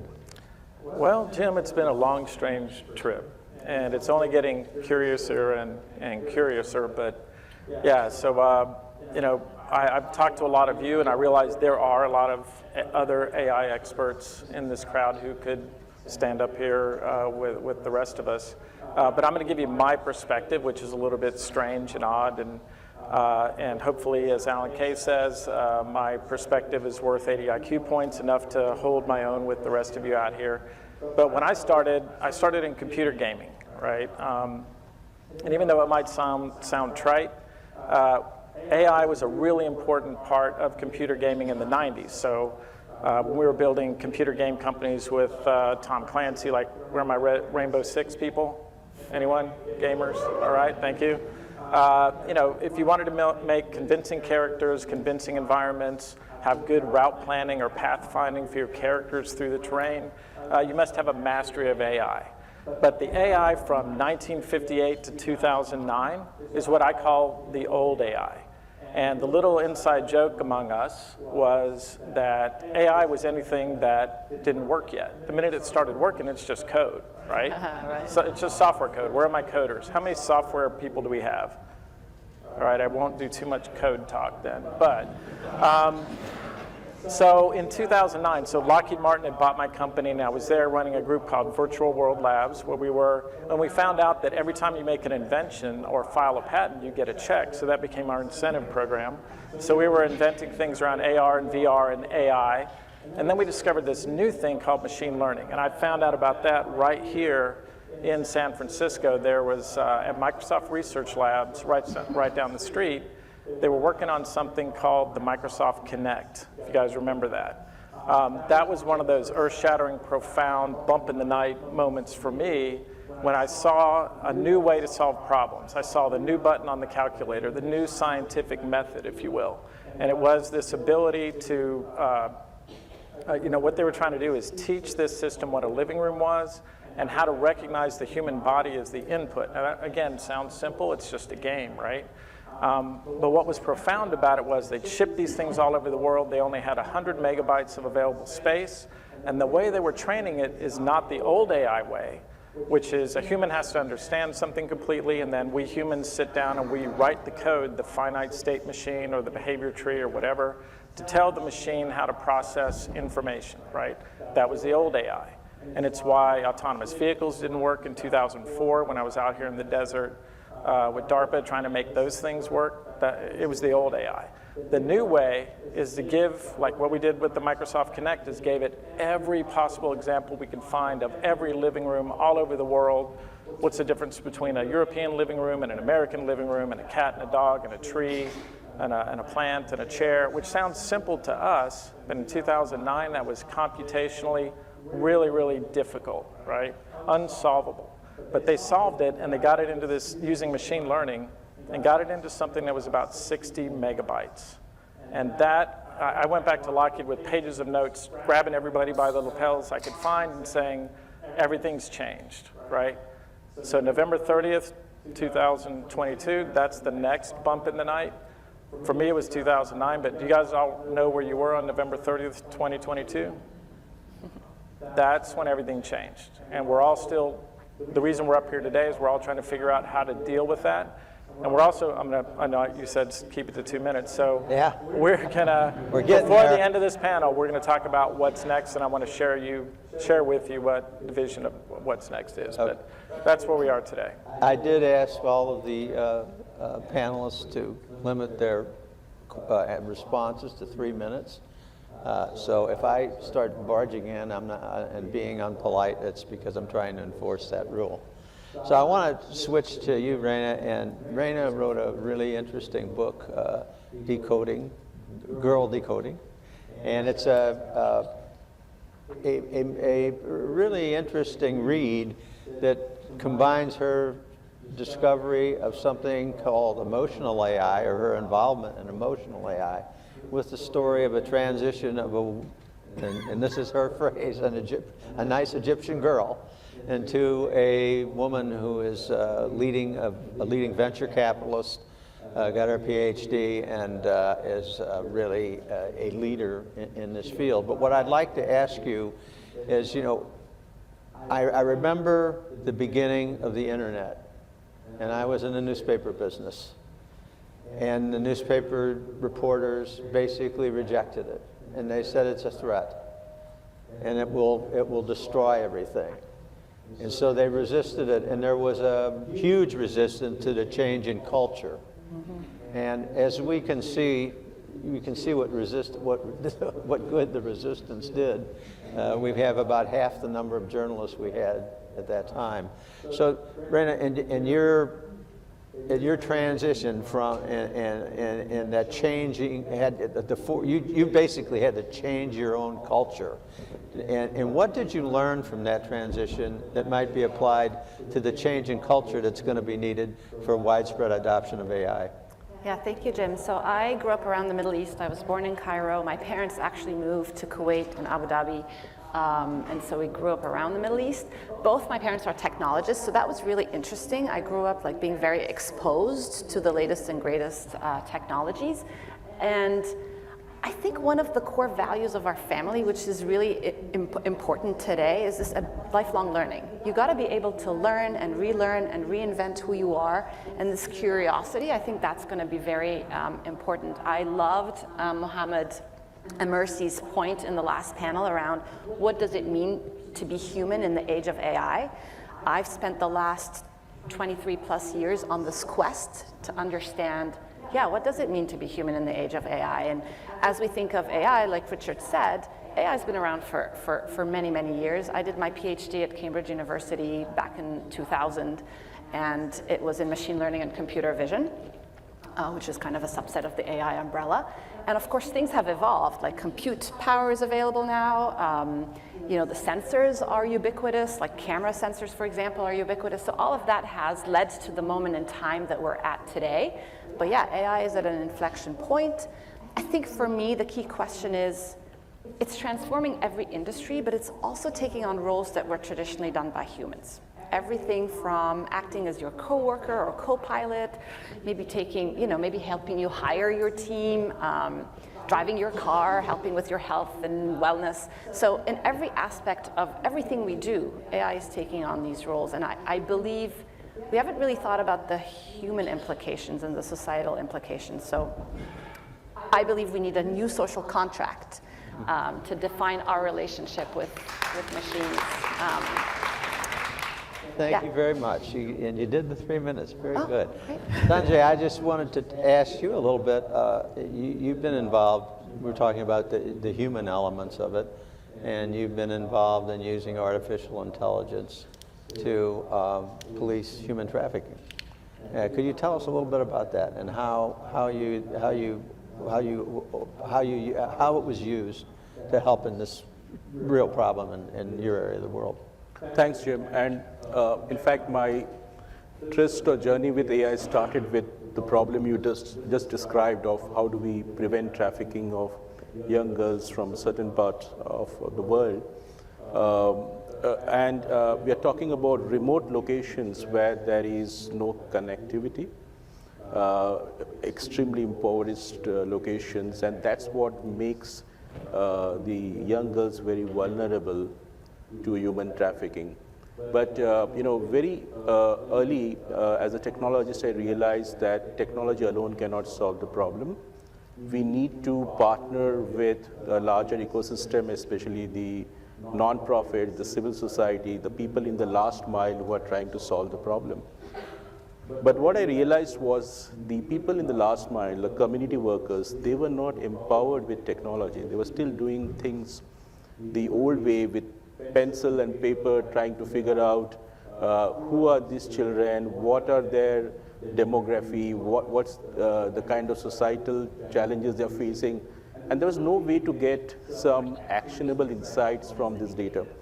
So what we thought was, how about empowering them with digital handheld devices, with machine learning models which work at the edge, so you don't really need internet connectivity. And then we use some of these techniques like principal component analytics and all, you know, similarity analytics, and we figured out that if a girl child with these kind of 50 attributes has been trafficked, who are the other girl children who have similar attributes and can be vulnerable to trafficking, right? And that allowed the community workers, the schools, to intervene proactively. And in the first year alone, thanks to this technology, we could prevent around 200 girl child from trafficking. So that was the start of what I call AI for Good journey for us. And it also highlighted the fact that while we are, for obvious reason, very conscious about the responsible AI and using AI the right way, we should not lose sight of the power of AI to really solve some of these exponential problems we are seeing in the society around us. You know, we are just so lucky to have this technology now, because this is precisely the kind of technology we need to solve all these exponential problems that we call sustainable development goals, right, in short. So that's about the human trafficking problem that you have highlighted. So Ray, oh, go ahead. Is Mariana here? She's a fellow from Kenya. I met her yesterday, and she does basically preventing child trafficking in Kenya. I think you guys should connect. So I'll make that connection. I was like, wait, you gotta talk. So Ray alluded in his remarks, Richard, the Hollywood strike and the role that AI was playing in that. So how is this going to change the relationship between capital and labor? Yeah, I think that is the age-old question with any kind of automation, right? Is that battle between capital and labor, and it started with the Industrial Revolution when, in the 1800s in the United States, for example, I think 91% of all of us were involved in farming. In 1900, maybe it was 40%. Today it's 2%. So we had this, it was automation replacing physical labor. And we had 200 years to adapt our systems and our policies and our governance and our communities to that change. But this AI revolution we're in now is replacing human cognitive work with automation, and it's happening really, really fast. In fact, the first time I saw a real deep discussion about this was at the World Economic Forum in 2015, I think. That's when it finally, the genie was out of the bottle. We were all talking about it. I really think we're far behind in catching up with this issue. But what kind of jobs are we talking about? It's almost anything you could think about. And I know we talked last night about what I did in 2017. I went to this conference called Audit U, a lot of smart accountants, and they described, because I'm walking around with this new tool that I have, looking at every kind of problem I could find and where it could be applied. And accounting was a really rich area, because I said, what do you guys do? When you go and you audit Enron, they go in and they're reading reports, they're looking at information, and because humans haven't been upgraded since, by my reckoning, I think the Pleistocene, you guys can check my math, human accountants go in and they selectively choose which things they audit, and then they rely on management opinion to produce their audit. Well, I said, well, we don't have to do that anymore. So we built a system for a company called Cherry Beckert out of Richmond that could go through all of the transactions, apply all of the sort of audit, like revenue recognition rules, all that sort of thing, and give them, and actually write the SAP letter, which is are there any accountants here? Okay, good. So we can talk about them, right? What about, because I don't understand, since we did this in 2017, and I know the Big Four have implemented this, why are we still doing accounting the way, and auditing the way we did it before that? Because right now, you could do it in real time, all the time. Why do we wait till the end of the year and then go back and look at just selections of things? It's because that whole industry is sort of putting the brakes on. They've got their shields up and they're concerned about it. But the fact is, we can really do a great job of just automating that whole thing. The same is true in the legal industry. So you're telling me that we don't need accountants and lawyers anymore? Not to the same level, right? I mean, they'll have some function, I think, but we certainly don't. And can I tell my JP Morgan story real quick? Okay, real quick. But any JP Morgan people here? So one of the first ones that I did with my newfound machine learning powers in 2014, went to Wall Street, met with JP Morgan, did a workshop, which I charged them money for, probably not enough. And we looked through all of the different things they're doing. And the central idea that we have for this century is everybody, no matter what organization you're part of, no matter whether it's government or even us individually, you should be looking at everything you're doing, figuring out what should be turned over to machine intelligence, attention, and effort, and what should be preserved for humans. Get that balance right, and you prosper. So at JP Morgan, we found one thing. They were spending 360,000 hours a year just reviewing loan agreements with New York lawyers at, let's call it $800 an hour. I'm not going to do the math in front of you, but let's say it's a $300 million expense built into their P&L, built into their stock price. This is just the way we do business. But once they saw that, and they didn't use us to build it, they're JP Morgan, so you know how they are, those guys. So they built their own, they cost them about $2 million. I think it's a Harvard Business study now. $2 million one-time investment, $300 million return that year, and every year thereafter. So it's an annuity, right? Yeah. You don't have to be a mathematician or a really good business person to understand, like, if you're not making those investments, and that's just simple process automation. But we're heading into a whole new wave now where all the cognitive work we're doing can be done by machines, and in many cases much better. So what I'd like to do here is ask Rena to talk about, you're talking about new ways of things. She is involved in a totally different kind of AI called emotion AI. Explain to us what that is and how it works. Yeah, the thesis is if we look at human intelligence, your cognitive intelligence, your IQ really matters, but your emotional intelligence matters even more. And I think we all know that from our professional and personal experiences. But in the AI world, all of the emphasis on AI development is on the IQ of the AI. For example, ChatGPT is very smart when it comes to text and conversation, but it doesn't really have empathy. It doesn't really have emotional intelligence. It doesn't really have an understanding of the human state. And so I've been on this mission for the last 20 plus years to essentially humanize technology, because I believe it's not only important for our human-machine interaction, but I actually truly believe it's going to affect our human-to-human communication, which is very much digitally mediated. So it turns out about only 7% of how we communicate is in the actual choice of words we use. 93% is nonverbal, and that's why we're here in person, right? Because we can exchange facial expressions and vocal intonations and hand and body posture and gestures. All of these rich, nuanced cues are so important in communication. But when you think about human-machine interfaces, it's like they're blind to these. Talk a little bit about how this was applied to the people on the autism spectrum. Yeah, the very first application, so I did that as part of my PhD, and then I came to MIT to essentially apply this kind of facial expression emotion engine, if you like, to kids on the autism spectrum. So autistic individuals really struggle with understanding these social cues, and it affects every part of their lives. So we developed these Google Glass-like devices. This was way before Google Glass, that was able to give the child real-time cues on how to interact with other people, and it was really successful. And because we were at MIT, we were showcasing this technology, and we had different industries, like Bank of America wanted to use the technology to understand customer service and customer experience. I believe we actually worked with Accenture very early on to look at different use cases. The one I'm most passionate about is the application of emotion AI in mental health.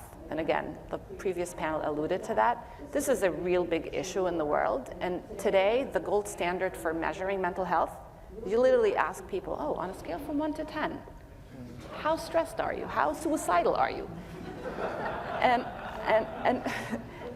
we can use data. We can measure your facial expressions and the words you say and your voice and vocal intonations, and we can assess a baseline of an individual, and when you start to deviate from that, we can provide just-in-time diagnostics and just-in-time support. So I think that's, I often get asked, should this technology exist?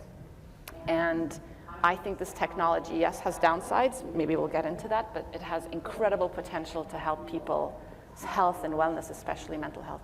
So this technology is developing at a speed I've never seen anything like it. It's really fast. And it seems to be being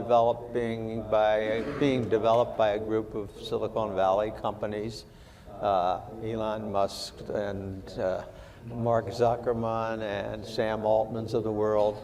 They're not looking for humanity. They're not looking to help that. They're looking for money. And so that seems to be the prime driver. So Sanjay, how do we deal with that?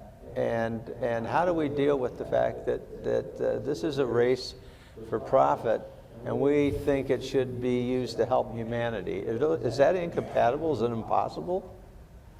Well, we look at it in two ways. What is the intersection of the sustainable development goals and technology, right? And so we have a framework, what we talk about as sustainability in tech and sustainability by tech. In this case, you can say sustainability in AI and sustainability by AI.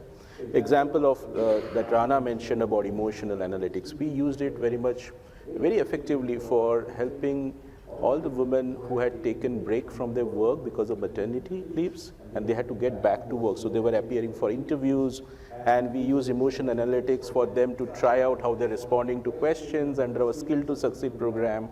And they could, work on areas where they were, clearly being signaled that you're not appearing very comfortable, you're appearing nervous, please work on this particular area, right? So that program was very successful. But, in general, what we have observed is, we say, the AI as such is going to make businesses more resilient, right? Which means that whether it's emotion analytics, whether it's ChatGPT or OpenAI, these are going to transform the way all organizations work today, and it is also going to lead to greater profitability if done right. Right.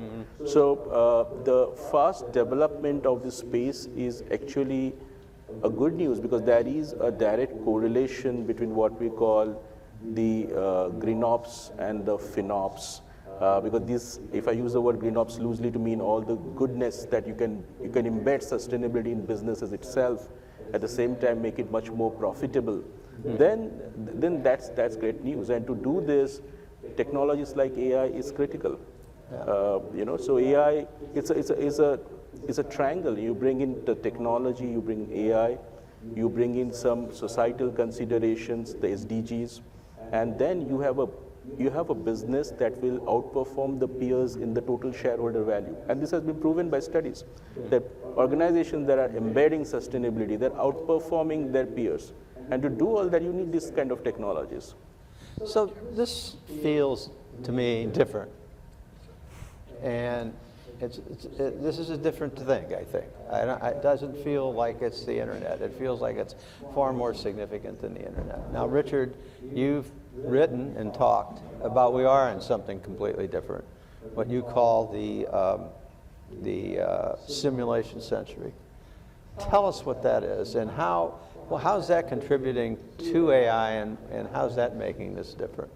Sure. First, I based on what you just said, I wanted to go grab that pulpit up there and really start preaching about this technology is different. That's the first thing I hope all of you understand, and that's what I've been running around preaching about to the Department of Defense and elsewhere, that this is not like other enterprise software. You can't buy it the same way. You shouldn't deploy it the same way.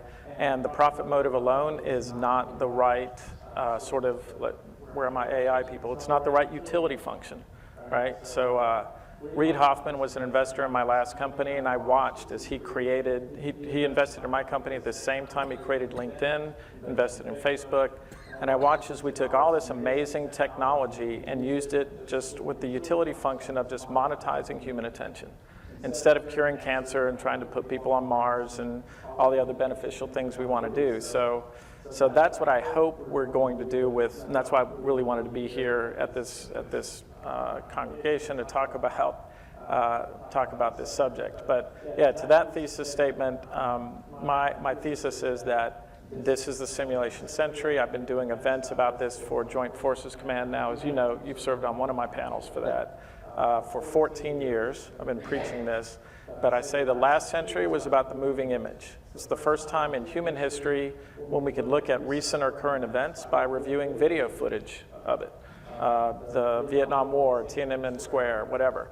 And Marshall McLuhan would say, where are my McLuhan people? Anyone? Would say that this medium we're using to ponder our humanity changes us physiologically, sociologically, and has deep impact on us.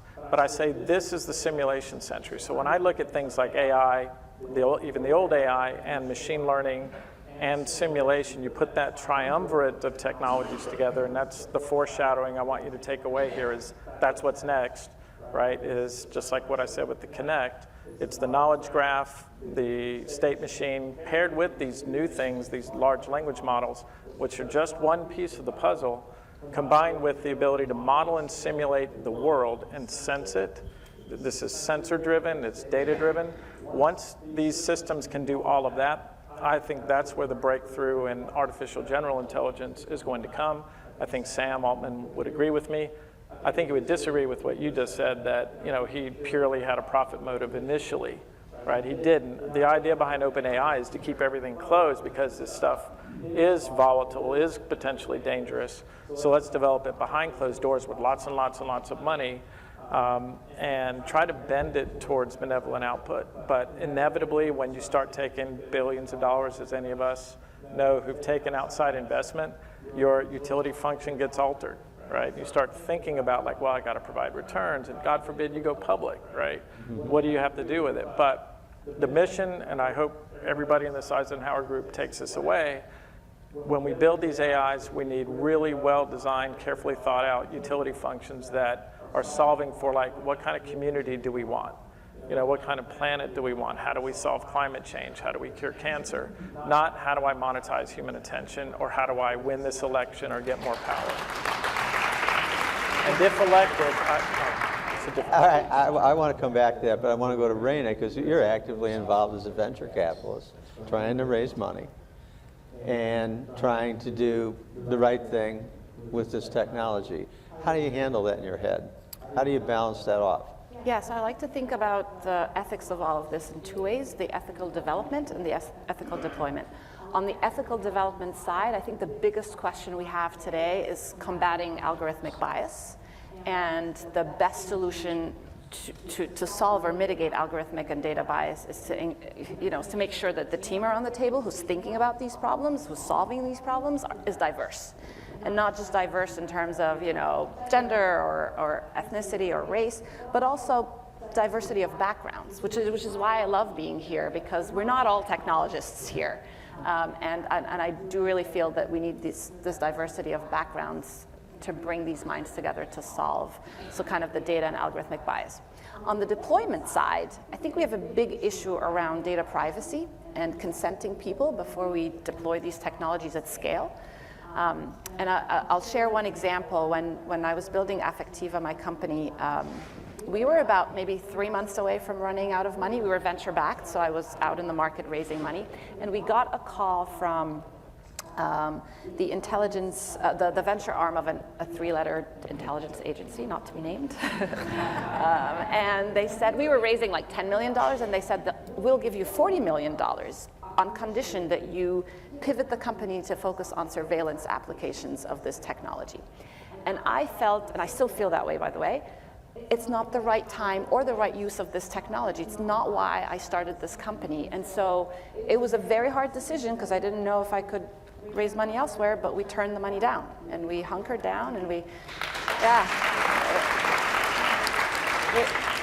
ended up raising money from top-tier investors in Silicon Valley, actually, who shared our mission and our core values. And that kind of set of core values around the use of this technology has really been our North Star, and it really impacts and drives our business strategy. It's not just like some fluffy words on a website. We actually use it to, that's what I look for when I'm investing in startups, this commitment to the ethics of this technology. Are they even thinking about it? A lot of companies I see, they're not even at all thinking about it. And I'm like, I'm not sure I'm the right investor for you. Yeah, So Sanjay, I wanted to come back to you with that. There are some downsides, significant downsides to this technology, and you wrestle with one, and the impact, the green impact of it. Talk a little bit about what you're doing in that area, and the amount of pollution and everything that all these computers are going to generate. Right. So I'm also the founder of the Green Software Foundation, which is the leading consortium in this space. We have over 54 members, including Microsoft, Google, and some of the top companies. What we don't realize that the widespread double-digit adoption of digital and data is also contributing to emission, because in most part of the world, including in the United States, the electricity, there's a carbon intensity. In many parts, the electricity is generated with fossil fuels.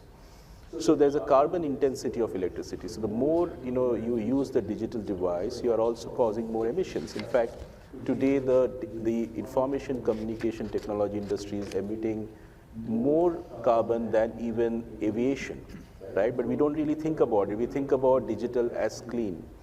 Now, this problem is going to get compounded with new age technologies like metaverse or ChatGPT and generative AI, LLM. These are only going to get compounded. In fact, some studies show by 2040, 14% of the greenhouse gas emissions will come from this industry. And AI is going to be a major contributor. Rana rightly mentioned that compute is getting cheap, but the other problem is about rebound effect. Since compute is getting cheap, we don't mind having as much compute. Right. And even if we are not don't need those compute, they're lying idle, but we are still using energy to power them up, right? So what we are trying to do is make it very actionable for practitioners to build systems, including with AI. There's a very interesting study, like an MIT study, that says that training a single AI model causes as much emission as 5 average-sized American cars in their lifetime. So just think about it. In the new ChatGPT, when you're making, the emissions is not only when you're training, is also when you're inferencing, you're asking questions. Some 30 to 50 questions you're asking to ChatGPT, it is equivalent to half a liter of clean water that is used for cooling all the data centers, right? So what we need is to set up standards here so that people follow those standards to develop systems that can, that will need less energy, will cause less emissions, and will make less demand on resources like water. Okay. This is doable, and that's what we are trying to do as a consortium, bringing the best of the minds from all our top, like Microsoft, GitHub, Google, everyone together to give actionable insights. So we have embedded these practices in what we call the well-architected framework, irrespective of whether you're doing AWS or Google, Azure. You can bring these practices and build energy efficient, carbon efficient, and carbon aware systems. Okay. I don't know, I'm no expert. These people here all know far more about artificial intelligence than I do, but one thing I do understand is the old concept of garbage in and garbage out, and it's the data that is fed into these algorithms that really they create some real significant problems. Richard, you've dealt with this. What if I said to you, go use artificial intelligence and produce a plan for me that will lead to world peace? Good, that's a We good, can ask ChatGPT that. that's a worthwhile utility function. Do it. Yeah, so just I want to respond to what you just said. There are major efforts, and I know you're probably aware of these too, because we have democratized and open sourced a lot of these training models like Llama and Orca and things like that. There's new things like Sophia and others that are allowing us to train these systems dramatically more quickly. My firm has been deploying these inside of community colleges and research institutions and banks inside the firewall, trained on their data. So there are ways to address it from the software side where you don't need 200 billion parameters for most problem sets if you bound it contextually, like to the practice of architecture or motorcycle maintenance or whatever it happens to be. So that's the first point. Let's get the piece. But yeah, let me get to the utility function portion. So I was talking to Jim at the bar last night about over a very nice Macallan. I enjoyed that. About most good questions. About utility functions. Like we've talked about that, how important that is, right? And well-designed utility functions. And I've been going to the Singularity conferences for a while. Has anybody been to those? Ray Kurzweil and Peter Diamandis and those folks. So we've always been Gertzel. We've been talking about these sort of philosophical issues for a long time. The classic utility function problem is called the paperclip problem. If you give a super empowered intelligence with access to unlimited resources, a thing that says just make paperclips, well then it tries to turn everything it runs into paperclips, and that's what the whole universe becomes, right? But I asked these high school kids, I'm like, and I took an hour and explained machine learning and how it works and how it took 224,000 hours of CPU time to train the first Microsoft Connect, and how TextRunner was reading 500 million pages, and how BERT works and GPT-1 and 2. And so, all right, let's come up with a utility function. What did they say? World peace. And then I said, okay, but what's the problem with just giving it that utility function? Anyone? What would a peaceful world look like? Well, it wouldn't have humans. And it wouldn't have animals, because have you ever seen a Komodo dragon eat a deer? It's horrible, right? So, you have to be really careful in how you think about how you do that utility function. And it's like the autonomous vehicle stuff we did, where we're trying to teach the system how to drive a car. The problem is we don't fully understand how humans drive cars.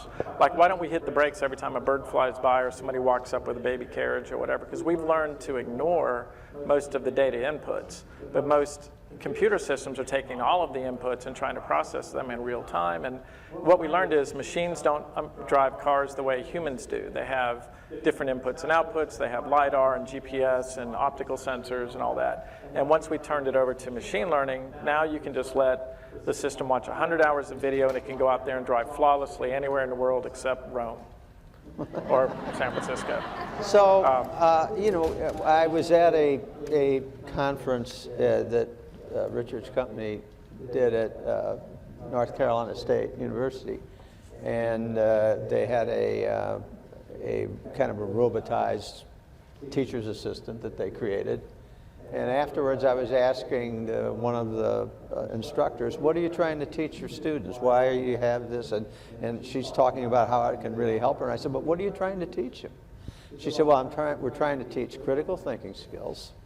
We're trying to teach people how to write. And we're trying to teach people how to ask the right question. I said, that sounds a hell of a lot like something I did all my life. That was a newspaper reporter. But we've eliminated half the newspaper reporters. The education system that we've developed is really basically shied away from the liberal arts, where those kinds of questions are revolved and then towards the more scientific side. So where, right now, how are we going to educate people to use this, assuming that we can get it to the point where it's not going to do more harm than good? Yeah, I think we need to really think about how this plays in our educational systems. I serve on the board of the school my kids go to, and one of the key questions is how do we bring these technologies into the classroom? And it's akin to the calculator question, I guess, many years ago, but really it's not, because I think we need to be asking two sorts of questions. How can we use it to enhance learning?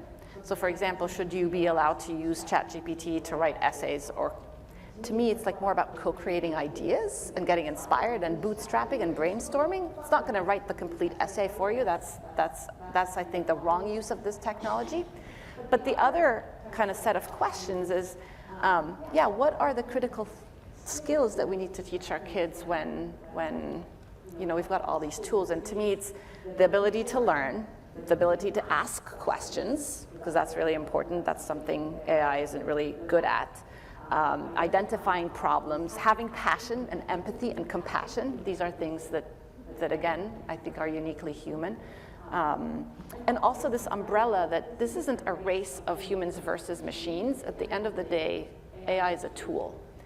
And you mentioned Reid Hoffman, so his new company, Inflection.ai, is about bringing a personal intelligence or a personal AI assistant to every human, in the same way that we now, 85% of the human population today have access to a smartphone, which was Bill Gates and Steve Jobs' vision over 50 years ago. And so we're on the same kind of trajectory, but with AI. We're all going to have access to AI. So how do we want to use it to become happier, healthier, more productive? I'm just going to fire one more question at these guys, and then I'm going to open it up to questions from the audience. We've got a little over almost 30 minutes left, so we'll have plenty of time for questions from the audience. But, every technology eliminates jobs. It always does. And then it creates new jobs. I think we have maybe 15 minutes. Huh? I think we might have 15, unless George gives us another 15.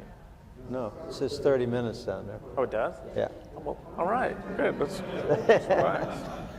Okay, I'm a newspaper guy. I watch those deadlines.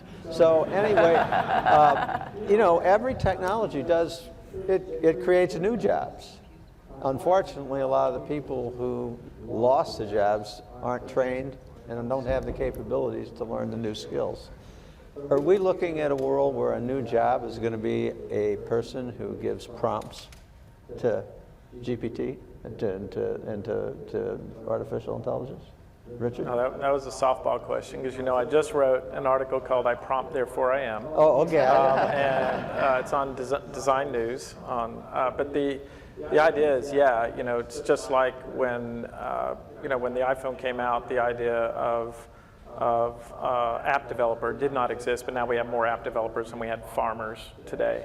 And now we have this new thing of prompt engineer. But I'm already looking to the next thing, and I go back to something that happened when I was at Lockheed Martin. Back in 2011 was the first time we started designing something for the F-35 helmet, where we started, because we went and talked to the people at Leica and elsewhere, like about, we want a 160-degree field of view glass thing with high resolution that's also mil spec that will survive the rigors of battle and et cetera. And they're like, it can't be done, it can't be done. It's like, well, let's see what the machine thinks. And that's what I mean when I say it's the new scientific method.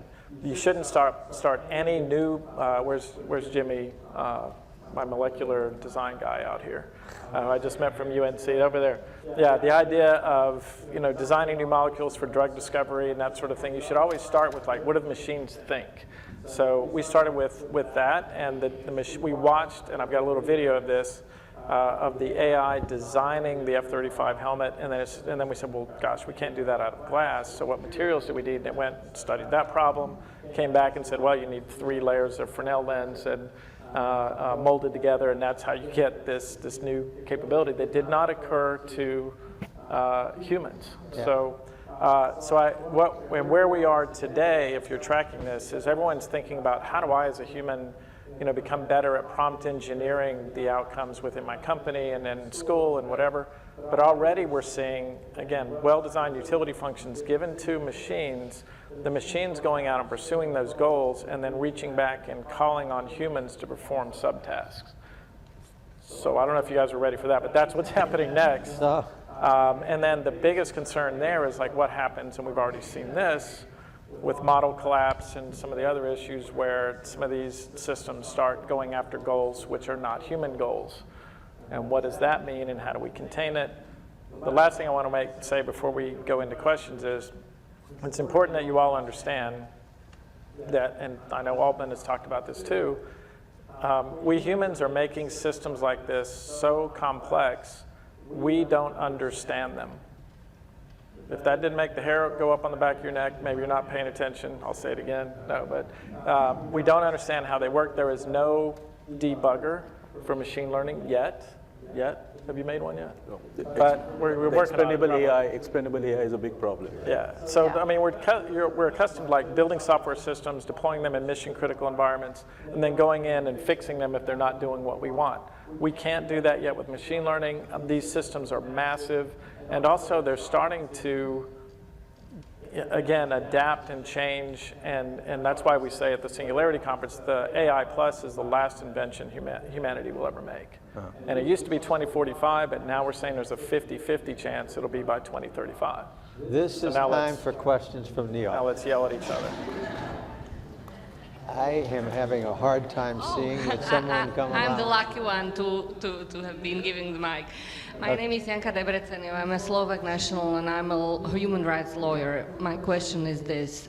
It may sound very simple, but can or is AI being designed in ways that can guarantee that it will be able to make morally justifiable or ethical or context-sensitive decisions? Randy, you want to take that? Sure. I think we as humans need to take control of that question, and we need to be the ones who are coding or optimizing utility functions that maximize these decisions. It's complex because we don't all agree on what is moral, but at the end of the day, it falls back, in my opinion, to the humans designing these systems. We should not delegate that task. We should be very clear about what is morally.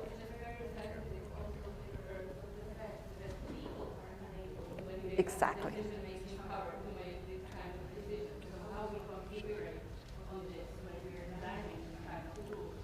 Yeah, when there's no agreement. So I'll say we absolutely can design machine learning-based, even adaptive systems with human values. But to your point, the question is, whose values? Yeah, whose values? We have a lot of questions here, so let's... And 5 minutes? Okay. No, there's 24. This one says 24, by the way, but this one's wrong. That's right? wrong? Oh, you guys had a big breakfast. Let's keep going. Come on. All right. Let's do this question here. Thank you. So this question particularly for you, Rana.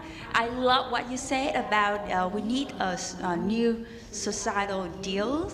And so I'm in the genetic-led precision medicine, and So my question is, with the transparency and consent of data, we then will, of course, face a lot of challenges toward redistribution of income and profit. Yeah. And certainly, and what are your thoughts on that and the challenges on that, and what is the North Star for people like us who really determined and committed toward the democratizing of the access to data for a better good, rather than just trying to concentrate the power to some few powerful institutions and still make, though, for example, precision medicine too expensive. I'll give a quick answer because I know there's a lot of questions. So I'm very excited. I'm a 2023 fellow. I leave tomorrow to Belgium on my fellowship. So I'll spend part of the fellowship in Belgium and then part of it in India. And I'm on a quest to diversify the face of AI, because I believe if we're all just consumers of AI, that's not enough. We have to be creators. So I'm on a quest to look for diverse AI founders, investors, tech accelerators. If you know anybody, please let me know. I'd love to connect. Can we get the mic down here? Yeah, you got it. I've got it. All right, good. My name is Ahmed. I'm an Eisenhower Fellow from Pakistan. My question is, if you look at humanity evolution, there was Neanderthal man, and then it got extinct, and you had the Homo sapiens. So do you think AI is then probably the next leap for humanity, and as such, we should not fear it? Because this is part of the way human beings evolve into the next thing and the next thing. So we should not fear it, but rather embrace it as something that is going to happen. And as part of my question of the Great Leap Forward is, the last time the humanity took a leap was industrial age, and there was a lot of revolution because the human governance system could not cope with the changes in technology. And so the great liberal order, democracy, that we saw as a result of the 18th century Enlightenment happened as a result of those changes. So do you see a threat to the great liberal democracy as a result of this new change in technology that's going to happen? And where is the policy response to it? Where is DC talking with the Bay Area to make sure the technology and the public policy can work hand in hand rather than completely divorced from each other, which leads to a lot of chaos, leads to a lot of changes that we are seeing in the world? Thank you. Richard? So, well, I mean, policy always typically trails technology by at least 10 years, and I think we're trying to catch up, and it's great that there's been that conversation happening on Capitol Hill, but I can tell you because I just came from a DoD conference, I'm speaking at another one called ITSEC in Orlando in December. I still don't think they get it. They don't understand. They're still trying to buy it like it's regular software. I think, in 2011, we caught, I'll take it to Wall Street, we caught high-frequency trading systems, AI systems, trading with each other in the future. Again, look at that, or think about that for a second. I mean, milliseconds in the future. But then I realized right then that it's insufficient to be a standalone human being, right? And this is a human rights issue. I fired my financial advisor that day. I said, you can't help me anymore. And it's not enough to even have your own AI system that's really well designed, and it can't be in Yonkers. It's got to be right next to the building where the other trading machine takes place, because now we're talking about the speed of light. That's the kind of leap that is happening, and policy is still way behind it. That's why I think this organization can hopefully be helpful in saying, I honestly think the only hope we have is to have the good utility function AIs outnumbering the bad ones. But I also think there's a new digital divide that's about to happen where, however many people are sitting in here, let's say there's, 200. In a few years, there won't be 200 entities in this room, there'll be 400 at least, to your point about Reed's company, right? Each one of us will have this augmented AI system helping us understand and augmenting the conversation. And I'm interested to see, George, predictions about when will the first AI Eisenhower Fellow be created. Here we have a question here. Yes. I'm Salia Pires, South Asia Fellow 2012. You mentioned about the good which AI can be used for. Now, in a similar way, could AI be used for terrorist activities to enhance war? And what are the precautions which the state ought to take in relation to regulating to prevent AI from being wrongly used? Can I just add to that? Okay. What in your views, which global body should unify this? Because there are open source models can be distributed, anybody can use it, to add to Salia's point. That's number one. Number two, all the models that we see are pretty much on the Western world. We don't know what China is doing, what Russia is doing. So which body, ideally, in your point of view, should bring some world order to it? Because as Jalal mentioned earlier, this can lead to utter chaos. Sanjay, what do you think? No, I don't think we have an answer to that question yet, because individual governments are waking up to this, the need to regulate AIs. But at a global scale, how do you regulate? As we say, we are not limited by the capability, but by intent. AI, just like anything, is a very powerful technology. Now, what you can do with AI is interesting. That's what we humans decide, right? And what we'll be allowed to do, how will we prevent people from using it in a rogue way, that governments have to decide with the right policy. I have seen many of the governments, they are actively thinking about it. They are thinking about how do you certify AI models, how do you regulate this space. But a global approach to regulate this space, at least I'm not aware of at this point in time, but I'm sure we need something like this, because AI has a very dark side as well, and that we have to be cognizant about. There's a question over here. I want to just add one thing, though. In a recent Atlantic article, Sam Altman, OpenAI, called for an international atomic energy commission to govern the development of artificial intelligence. So that's one approach. So one more question, okay, Ray?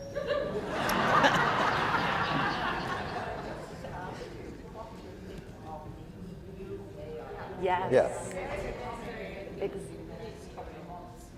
Yeah. Yeah.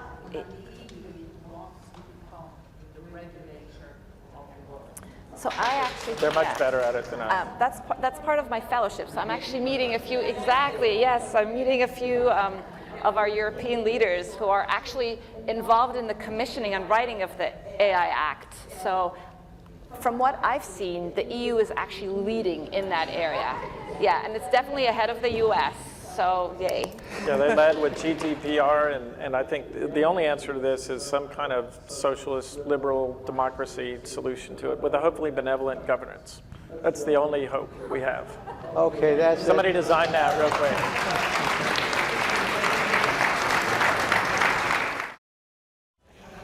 We are at the final plenary of this year's conference, so thank you all for coming back from lunch. And we're going to give you a great conversation.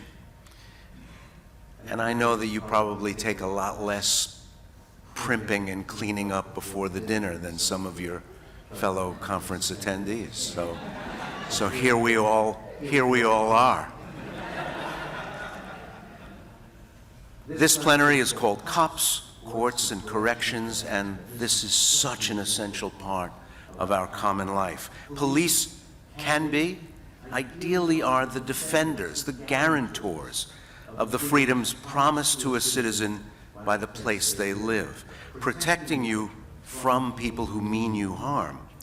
Or they can be a tool of the state that carries out the state's intention to deny or limit your freedom, and sometimes even end your life. Like any person, a police officer seen on a street or in a vehicle can be seen entirely differently, even by citizens in the same society. Our panel will be making its way up to the stage as I introduce them, so panel, come on. It makes this conversation, because of the international character of our gathering especially, and the different ways that people see police in different societies in the world, makes it essential. Yvonne Cook is Executive Director of Human Resources and People Development for Ireland's National Police Force and an Eisenhower Fellow from the class of 2018. She's devoted her career to police reform. 2022 Eisenhower Fellow Jermaine Harris is a lieutenant in the Chicago Police Department, America's second largest municipal law enforcement service. He supervised patrol officers during these recent years of deadly violence on Chicago streets. Shabir Hussain is the Senior Superintendent of Police for the National Government of Pakistan and a 2022 Eisenhower Fellow. He's been working to modernize and professionalize police work in his country. Daniel Isom is the Interim Public Safety Director for the City of St. Louis. He's a professor of criminology at the University of Missouri, St. Louis, and a former Chief of Police of St. Louis. And our moderator is Jasmine McGee, Senior Deputy Attorney General and Director of Consumer Protection for the North Carolina Department of Justice. Please welcome our panel.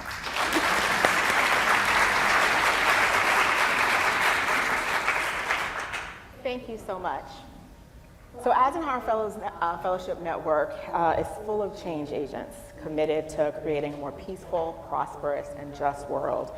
And we are thrilled to be here today to talk about an issue that each of us believes is critical to our collective goal. A criminal justice system that is fair, equitable, and inspires confidence in the communities it's intended to serve. I want to acknowledge, before we get started, Una McPhillips, EF Irish Chapter President and Secretary General of the Ireland Department of Justice, who suggested that we have this panel here at this World Forum. We are very sorry that she had an emergency back home, kept her from being here with us, but we will try to do her justice. I have to also say, because I promised the folks I was sitting with at the last panel, that I am a lawyer, and I also will try to prove that I am worthy of existing, so that AI does not push me out of this process. With that, we could talk about this all day, but we don't have all day to talk about it, so I really want to jump right into the conversation. And you've heard about each one of our panelists. I won't spend more time introducing them, but certainly would ask them if there's any contextual information about them that they want to add in their first remarks to please do so. And I also will remind them to try to keep their remarks as brief as possible so that we can get to as much conversation as we possibly can. And I'm gonna take a risk that we'll be able to do this by asking each one of you this first question and giving you each an opportunity to speak to it. So we're here to talk about rethinking criminal justice. And in 2023, I'd just like you each to take a minute or so to talk about what gives you hope about our ability to rethink criminal justice and what brings you despair. We could just go down the panel. Start with you, Jim. All right, I'll start. I want to start with despair first, just to give context to the hope. I think as we start to understand this rethinking, reimagining of policing and police reform, I worry that too much emphasis is being specifically placed on policing itself as a way in which to grow and become more successful and be more equitable. Because as we understand the way life operates in our existence is complex. There's health, there's the mental health, there's the physical health, there's economics. There's so many different things that go into our ability to thrive, be successful as a human. And so I think from a policing standpoint, we also must think as an ecosystem in that same way. And so the despair is that when it comes into these ideas, as we see things in media and we see other issues that arise around inequity, that the emphasis is placed too much on policing, as if we could fix policing, we could improve communities, specifically Black communities, with my own personal experience. So that's the despair part of thinking about that we operate too much in a silo and believing that all of our solutions and answers lie within our own agency. But the hope comes, and I don't know if the young lady is still around who was at the first panel who came up and put us all in our place. But the hope really comes within this opportunity of a refreshing, new growth, a new generation stepping into policing. And as we saw, one of the bad effects on policing following George Floyd's murder here in the US, I think just nationally and probably across the world, was that this trouble with recruiting and retaining and keeping officers within the ranks. So what's happening though as a result of that, as we push to bring on new officers and rebuild the ranks within policing, we're getting younger officers into the profession. Here in Chicago, well, at home in Chicago, over 40% of our officers have less than 4 years. So what that means is that's a great opportunity to start to create a culture and create an experience and create a police force that's modeled in current times. And so that's the part that's hopeful, is that here's a chance to change and grow and do things better than a previous generation. Yvonne? Thank you. So good afternoon, everyone. The hope from me comes from, I suppose my context is, I worked as a psychologist in Northern Ireland over 20 years as part of the Patent Reforms Peace Process, which reformed policing. So I do have hope, because I can see how something, an institution, can be reformed from the grassroots up. And I am hopeful, because I see across the globe a realization that policing, law enforcement, is absolutely essential in terms of prosperity, sustainability, peace, security, all of those key elements that we all want within our own homes, our communities, and our societies. So this conversation has been had in organizations, meeting rooms across the globe at this point in time, and there is quite a lot of focus on what we need to do. And I am hopeful, because the conversations are even coming to the point of, should we just rip it all up and start from the very beginning? Be realistic and be honest about the fact that the institution is so old, and that maybe it massively needs to change into the future to be current and to be relevant. So they're big conversations that are being had. I have hope, because I see the courage every single day of colleagues here and across the globe putting themselves on the line to protect people. And I think when you work in organizations like that, anything, frankly, is possible. Similar to what has been said, I have hope, because I am seeing more of a realization unfold that actually public safety is bigger than policing alone, and that there is a requirement for many organizations to step forward. I have hope, because I see a realization unfold with respect to citizens seeing the role they have to play. I see hope, because I think there's more of a focus now on understanding that you can't police a community you police with, and very much so understanding the felt impact, or what it's like to be policed in a community. I don't have despair. I'm kind of half full all the time. But the bits I do have concerns around are, firstly, how politicized policing becomes, how much it can be the center of media attention, and that can make things even bigger than they need to be. Some of the concerns I have, and I've been working with the International Association of Chief of Police on a number of items, such as leadership and culture, that people are saying, I don't want to step up and take on these very senior portfolios because the consequences are too significant. They're seeing so many people burn out or equally lose their jobs. So I'm overly hopeful, but there's those key pieces at the end I've discussed that need to be grasped by us, frankly. Thank you. Thank you. Daniel? Yeah, so I'm hopeful, because 10 years ago, I retired as chief of police for the city of St. Louis, and I came back 10 years later as the interim public safety director. And what I found is that there has been a cultural shift, I think, in America about what justice looks like in America, which is a good thing. The second thing is that there have been some significant policy shifts that have happened in the 10 years that I was gone that certainly wouldn't have happened 10 years ago. And then the final thing is that there are significant oversight mechanisms that are being put in place, not only in America, but around the world. And, I'll cite a couple different things that I think point to that. You look at the gun legislation that was passed by Biden. This is the first time significant gun legislation has been passed in 30 years in the United States. In particular, part of the gun legislation was based on red flag laws. The ability for family members or police officers to file affidavits when people are going through mental distress to remove guns from the home. That's a big deal in America. That legislation is a sea change. It wouldn't have happened 10 years ago. In addition to that, this has become a bipartisan issue as well. States like mine, Missouri, which is typically a red state, Mississippi, have really leaned into corrections reform, maybe for different reasons, but the point is that there are states that are typically red states that are really focused on reducing the population of people in corrections. And then finally, on a local level, especially in St. Louis, we've passed some historic legislation on police oversight, giving police oversight panels the ability to interview officers, to subpoena. These were things that were unheard of 10 years ago. Now we still have a long ways to go in terms of how we get that oversight word off the ground, but the point is these are things that are really shifting the way we view about justice and the solutions to the criminal justice system. What gives me despair is that there isn't enough funding to make that transition. Typically, when you look at funding for the criminal justice system, it takes about 50 to 60% of a community's budget. So in St. Louis, we have $1 billion budget for the city. Almost 500 million of that goes towards the criminal justice system.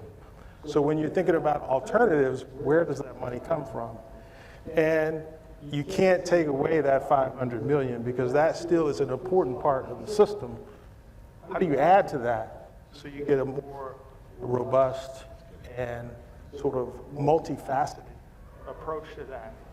On top of that, what gives me despair is the fact that people are impatient and fearful. And when you have impatience and fear, you revert back to what you know the best, and that's the traditional criminal justice system. So that is what kind of gives me despair, is that I don't think the funding is there, and I don't know that people will have the patience for that transition. Thank you. We're going to pick up on that theme about fear and reverting back a little bit later. Okay. Jeff? Yeah. So you say, what are we optimistic about in 2023? It's a little hard to do that when we're working with an 1860 law that we inherited from the colonials. So we're working on that. We're in 2023, so we'll get there. The optimism is there. The area that I see is technology. I'll just give you an example. We had more convictions based on cell phone forensics than we did on fingerprints this year. Interesting. See, and this is the context that maybe people in the West or the United States wouldn't really relate to, but a lot of countries, including mine, we work in a different society that the West recognizes. It's the same theme, cops, courts, correction, but it works differently. And we can go into the details of it later, but the distinction is that the state provides a system to correct the wrongs that have been committed against its citizens. And that's where we want to get to. So that's what thank you. I'm going to stick with you, and yes, surprise. I was going to doze off. Because I want you to, I mean, obviously we're here today to have shared learning, right? So tell us what that looks like at home. Tell us what it looks like to rethink criminal justice in your context. What are some specific examples of things that you all have done that have worked and that you would define as rethinking criminal justice? So the list of what has not worked is longer. Because I'll be the first to admit we've been lazy in realizing that the colonial system was based in oppression. So we inherited from the Irish Constabulary, by the way, and it was made to subjugate the people. And then after the country comes into being, the boys realize, hey, lots of power. Who wants to let go of power, right? So the subjugation, the oppression built into that system that we still hang on to is there. We sugarcoat it various ways. We give them different titles. We sort of gloss it over. A lot of international partners help us in doing that, which is one of my beefs. But the main issue is that we haven't yet recognized that the state has a responsibility to take care of its people. And the colonial hangover just won't let people like me, as in my community, in law enforcement and courts and corrections, to say, hang on, we've been free for 75 years. let's change. But we're not. But on the positive front, what's happening is technology, cell phones, everybody's got a phone. Everybody can now report things that are happening, which we would never find out before. So the general population is always, the majority is always good, and they're like, this is happening? Why is this happening? So now people are questioning the system that, 10% of the population probably interacts with the criminal justice system. The rest are like, this is what's been going on. And so people come to me, I mean, we interact with community leaders back home, and that's the first thing they say. It's like, why haven't we changed this in 75 years? And the simple answer is, well, we like the raw power of it. And it's hard to let go. But times are changing, and that's what I'm working on as well back home. Daniel, you already alluded to some of the changes you've seen in the last 10 years. Is there anything else you want to uplift as an important change that helps us rethink criminal justice? Well, I mean, I think, some of the more important things are the shift in the way police are addressing crime in cities. There's been more of a focus on technology in terms of how do you police communities, whether that's sort of GPS in cars, determining where you want to place your officers, looking at statistics, trying to be more focused on the people that are committing crimes. So I think it's a more strategic approach based on technology and statistics that officers are using. The key is to have the least impact as possible on the community, right? You want your interactions to be positive, but those that are interactions where you use the force of the state, you want to minimize those as much as possible. And I think technology and the strategic approach that police departments are using have minimized that impact. The second thing that I will say in terms of the way we address crime is community violence intervention. So this is something that I think has taken off in many communities. And really the key behind it is trying to address those root causes of crime, right? Trying to stop crime before it happens. This is an approach that we haven't used in the past, especially in America. It's been more so about enforcement and incarceration, not trying to establish the root causes and address those. The problem, as I said, is that that is in its infancy.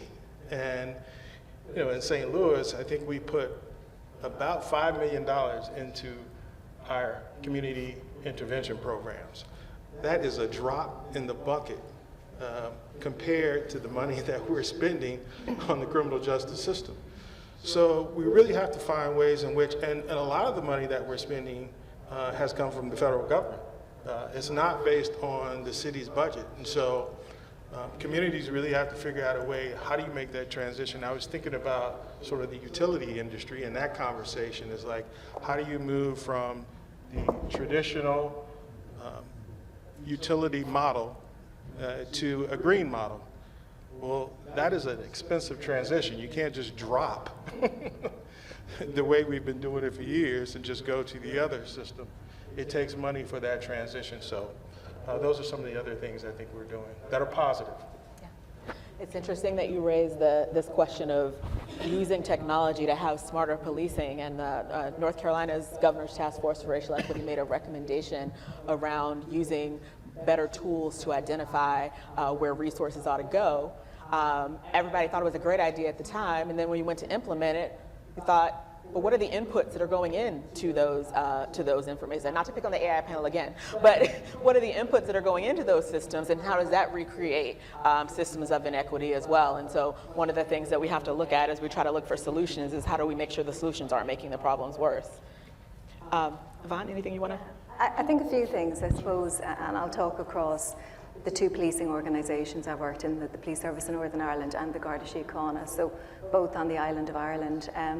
I think firstly, an absolute focus on human rights is number one, and that's critical. I thought about this last night when we were at the place where the UN was initially established.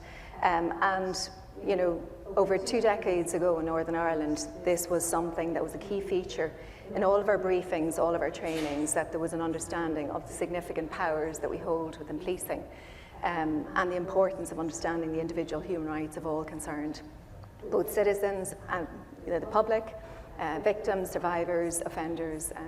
So that's number one.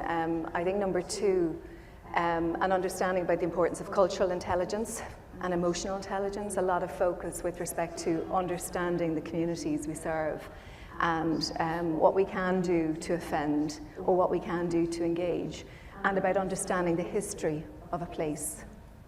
Recently, I was, over the last 2 years, working on a plan within the UK on the back end of the Black Lives Matters protests. And I went back to work I'd worked on 20 years ago, getting out into communities and understanding the trauma within communities, the stories, the history, and how people then perceive or engage with policing. Moving on to, similar to what you mentioned, Dan, being much more future focused. I've seen that in Ireland, looking at what is coming down the line and trying to be less reactive and strategically responding to same. And two particular areas I think I have seen significant advances in: understanding some of the evolving crime types, particularly with regards to cyber, online offending that travels across and has no respect for borders, through to also understanding everyday criminality that happens in our communities that make people feel unsafe in their homes. And I suppose within the Guards in Ireland, I'm really proud seeing the advances that have been made in innovation, but equally holding on to what is really important and core old elements of policing.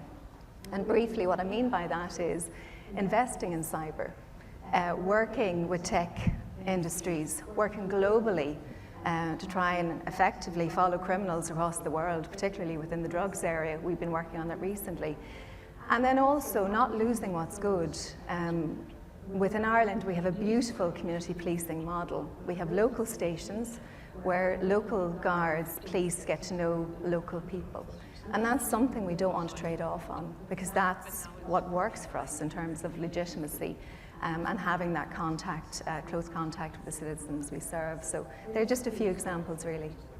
I really appreciate you raising this idea of history of place. I know for me, and if I may speak for Jermaine, one of the things that really stood out to us on fellowship in the North last year is how many parallels there are to be drawn with the U.S. experience with regard to sort of white supremacy and its impact on policing in the U.S. and the Northern Irish story, and how the Northern Ireland, the police service of Northern Ireland has been intentional about trying to understand the history of the place that they are policing and how that's impacted the work that they've done.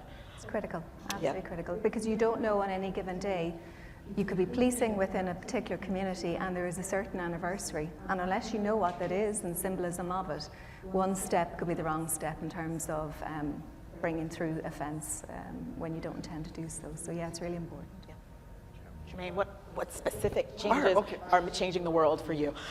Well, I'm gonna, since you all opened the door of history and themes of white supremacy, I'm gonna go through that door and start talking about some of those topics. I set you up, my so really understanding policing in America, it requires a context to recognize and know that from our inception, birth as a nation, a job of a police officer became essential duty was catching slaves. So you're birthed from this inhumane, unjust history, and you're building from that. Evolves all the way. We look at the civil rights movement, jobs of police officers, as you see and recognize them, dogs and water hoses spurring black people trying to vote. Even looking up to modern times in recent history, right? People of color from darker countries, the Haitis of the world, attempting to come to America, met with police on horses with ropes, while we embrace and bring our European refugees of war and injustice with open arms. The Statue of Liberty herself, right? Bring me your tired, you're poor, as long as you're not black. Yeah, not right? those. Yeah. And the really understanding that context, minority representation inside of policing is essential. In order for us to evolve, in order for us to get to a place where we can police, where we can be part of communities, Melinda last night, she said we need to work develop solutions with communities, not for communities. I think I wrote that down. And I think that's the concept. In order for that to happen, it requires representation of us as a community. I'm speaking to us as Black people inside of policing, because the injustices have so long throughout history have affected us. And so the hope then becomes, here's this opportunity to have me as never having a positive interaction with a police officer my entire life, to now command police officers, to now have an opportunity to set a culture, to bring the lived experiences into the work that we do, to set a standard. And one of those essential things that every officer who works for me understands and knows, that every single person that they interact with and they encounter, they treat them as if they would want me to treat their mother or their sister or their child. And that philosophy and that mentality has long been missing from policing and long been missing from the way that we do our work.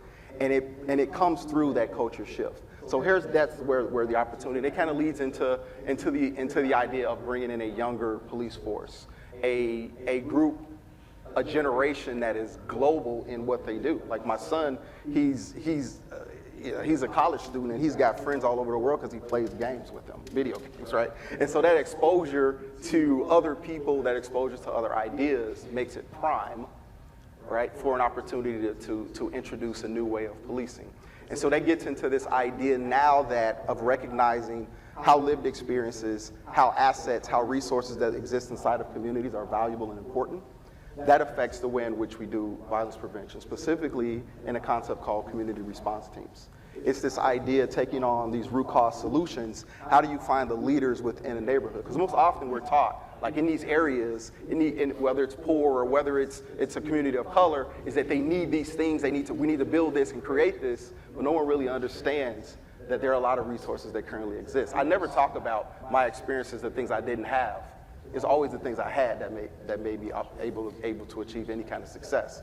So really an understanding that from a community response team standpoint is that we're gonna meet and work with leaders in community and develop strategies that are best catered for that community from that local level. And I think that then becomes just this idea and this evolution of recognizing that the true answers, the true power really lies in people. That's how police were originally designed, of course, right, for that purpose. And I think this opportunity to kind of reinvest in that concept and bringing people into positions to have a voice, to have some control over their own safety, and that's what creates a change and a transformation into the way we do policing in America.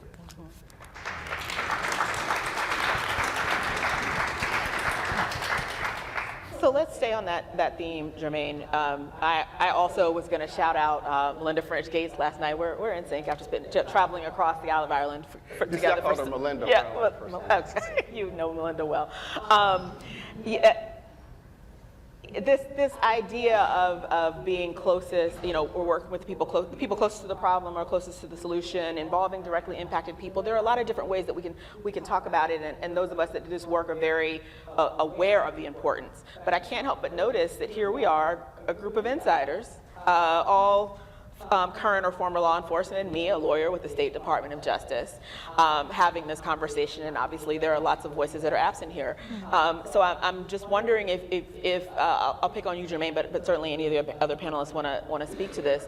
What have you learned from community, and how do you take that with you as an insider in doing this work? I think the biggest lesson we learn is in ideas, things that it could be a really great idea. I have this amazing solution that's going to change the world, but sometimes I might not be the person to deliver it, and that's the credible messenger. It's the person who speaks the language, and I don't mean just the traditional language, but I mean understanding from a cultural standpoint, to be able to deliver ideas and deliver messages, right, to people and to communities. And what that requires, and what that is required of me, is to develop relationships across the board. And in many cases, like some of the people, and even learning that as an Eisenhower fellow, to go into those spaces and develop those relationships has been huge. And so what often I find myself in a room with police abolitionists. That's the total opposite of what I am as a police officer. But here's what happens when you create a conversation with someone and you get past the talking points. You start to understand the values. And what I recognize in that is that they want to create a world in which they don't depend on police for their safety. And I'm like, yeah, I want my kids in that kind of world too. Right. So while our ideas may be different, right? It may be like a little bit of pull the plug versus let's take this at a different pace. But I think in that of recognizing that essential goal gives us some way to have communication. We'll never agree. We may never get to that point, but we can communicate and have dialogue. In the same way of working with CVI, community violence intervention. Like these are individuals who are convicted felons who are actively involved in gangs, and understanding that when they make that shift and that position in their mind to say, I want to repair some of the damage I cause in my communities, I've got to embrace that and make that a part of our strategy, because they are able to talk to people who will not talk to me. And if we're on the same page and we're moving in sync, there are allies that we can develop. And that part is the biggest piece that I'm able to take away from learning more about community, is that everyone has a value in space, providing that their direction and their goal is to uplift community. I think we all can figure out ways to work together like that. Yeah, absolutely.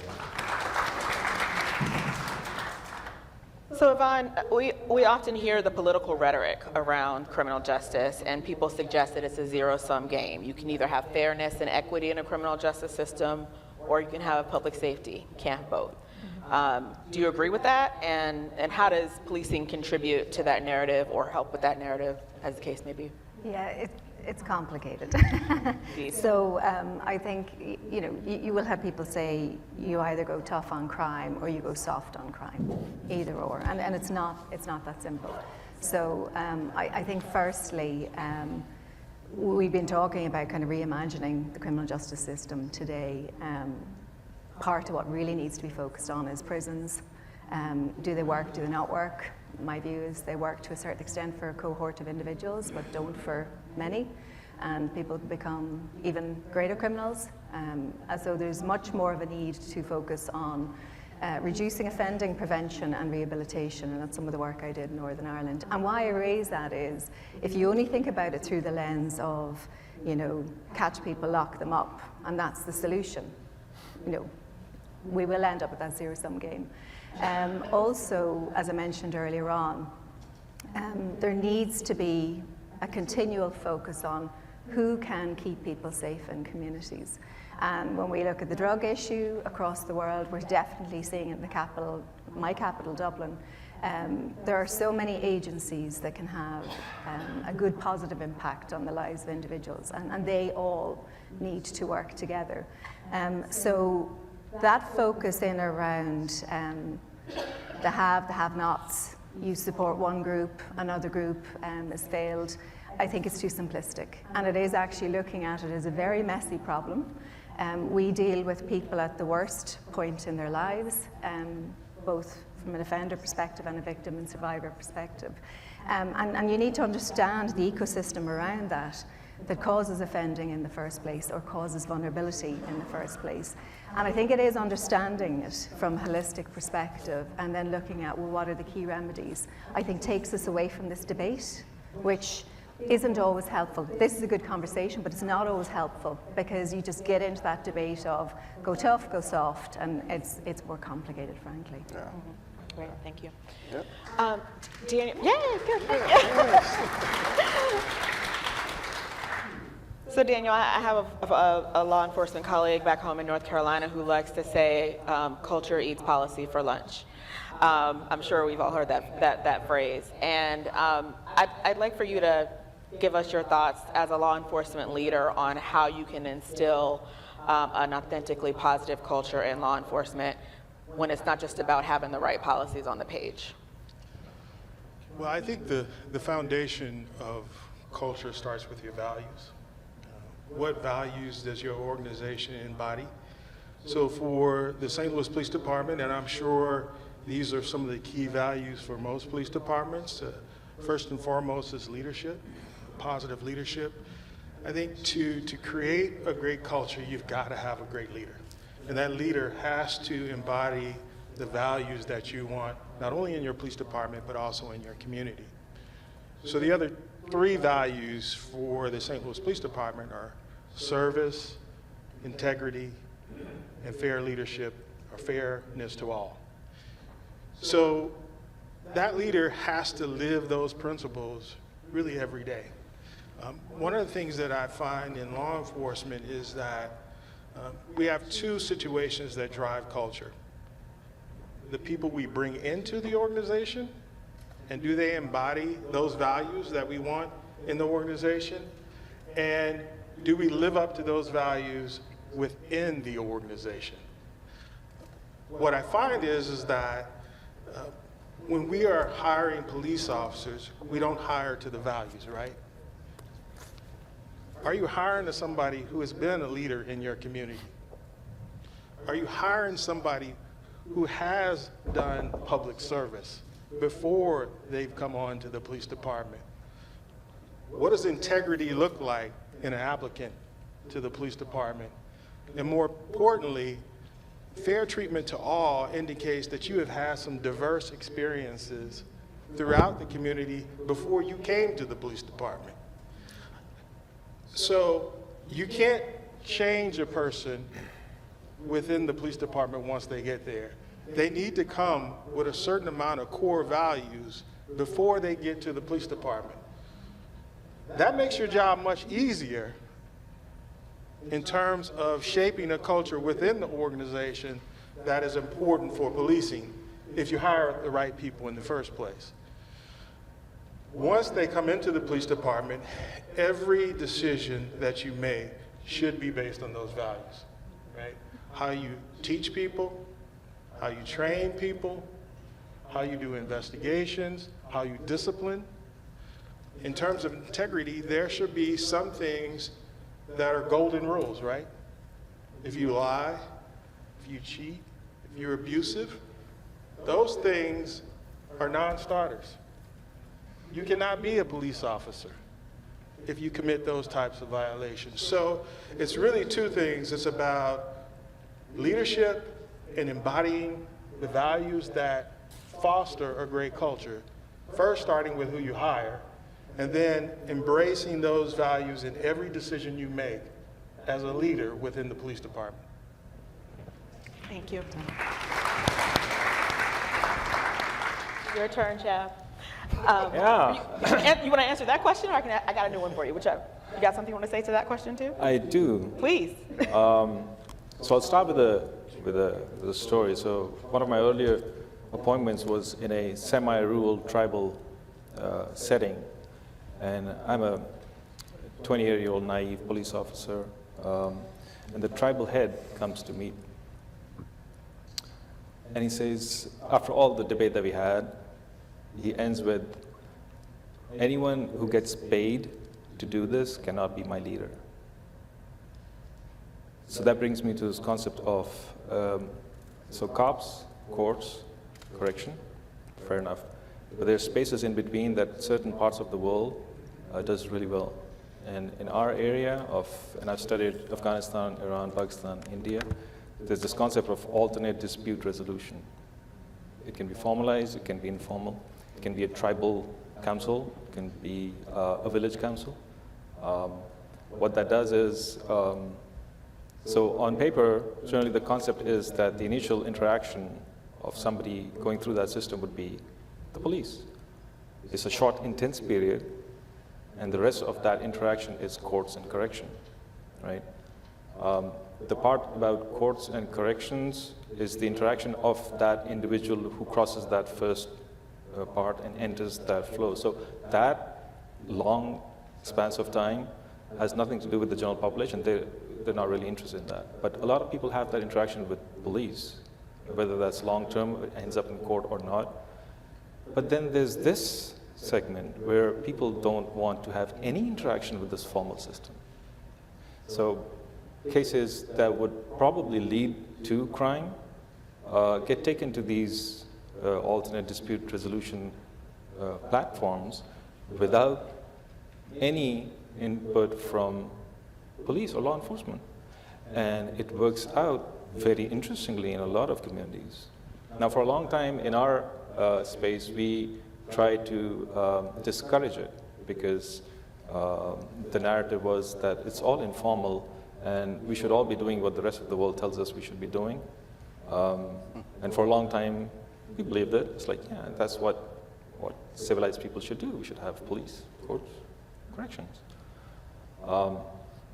But now, with all the data that we have, since we've seen what's happening, communities back home who have a robust alternate dispute resolution system in place are so much better off as a community that police officers now encourage and support those platforms in so many ways. I mean, we have systems where we provide them space.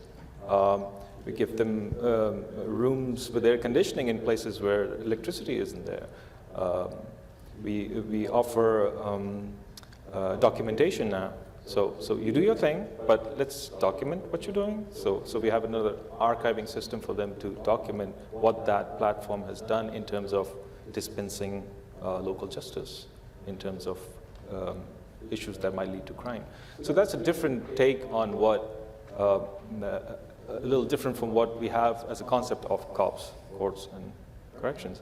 I mean, corrections, so jail, the concept of jail, I mean, we used to read about convicts being shipped off to faraway islands, right?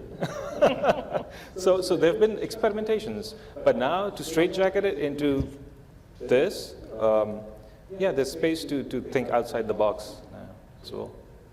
Yeah, but I've heard this theme from several of you about, you know, in order to reimagine, you have to think about what you don't quite see, and having conversations with abolitionists, you may not be an abolitionist, but what is the thought experiment about what would be necessary if you were to agree with them and were to get to the goal, and what would that world look like, and what would our policy choices look like?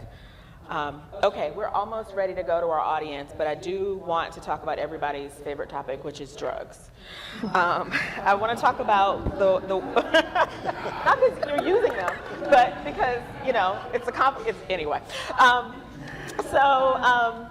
There's obviously been a lot of attention paid to the war on drugs, to what I think is generally an accepted view that it was a failure, at least as it existed in the United States in the 80s and 90s with regard to crack and cocaine.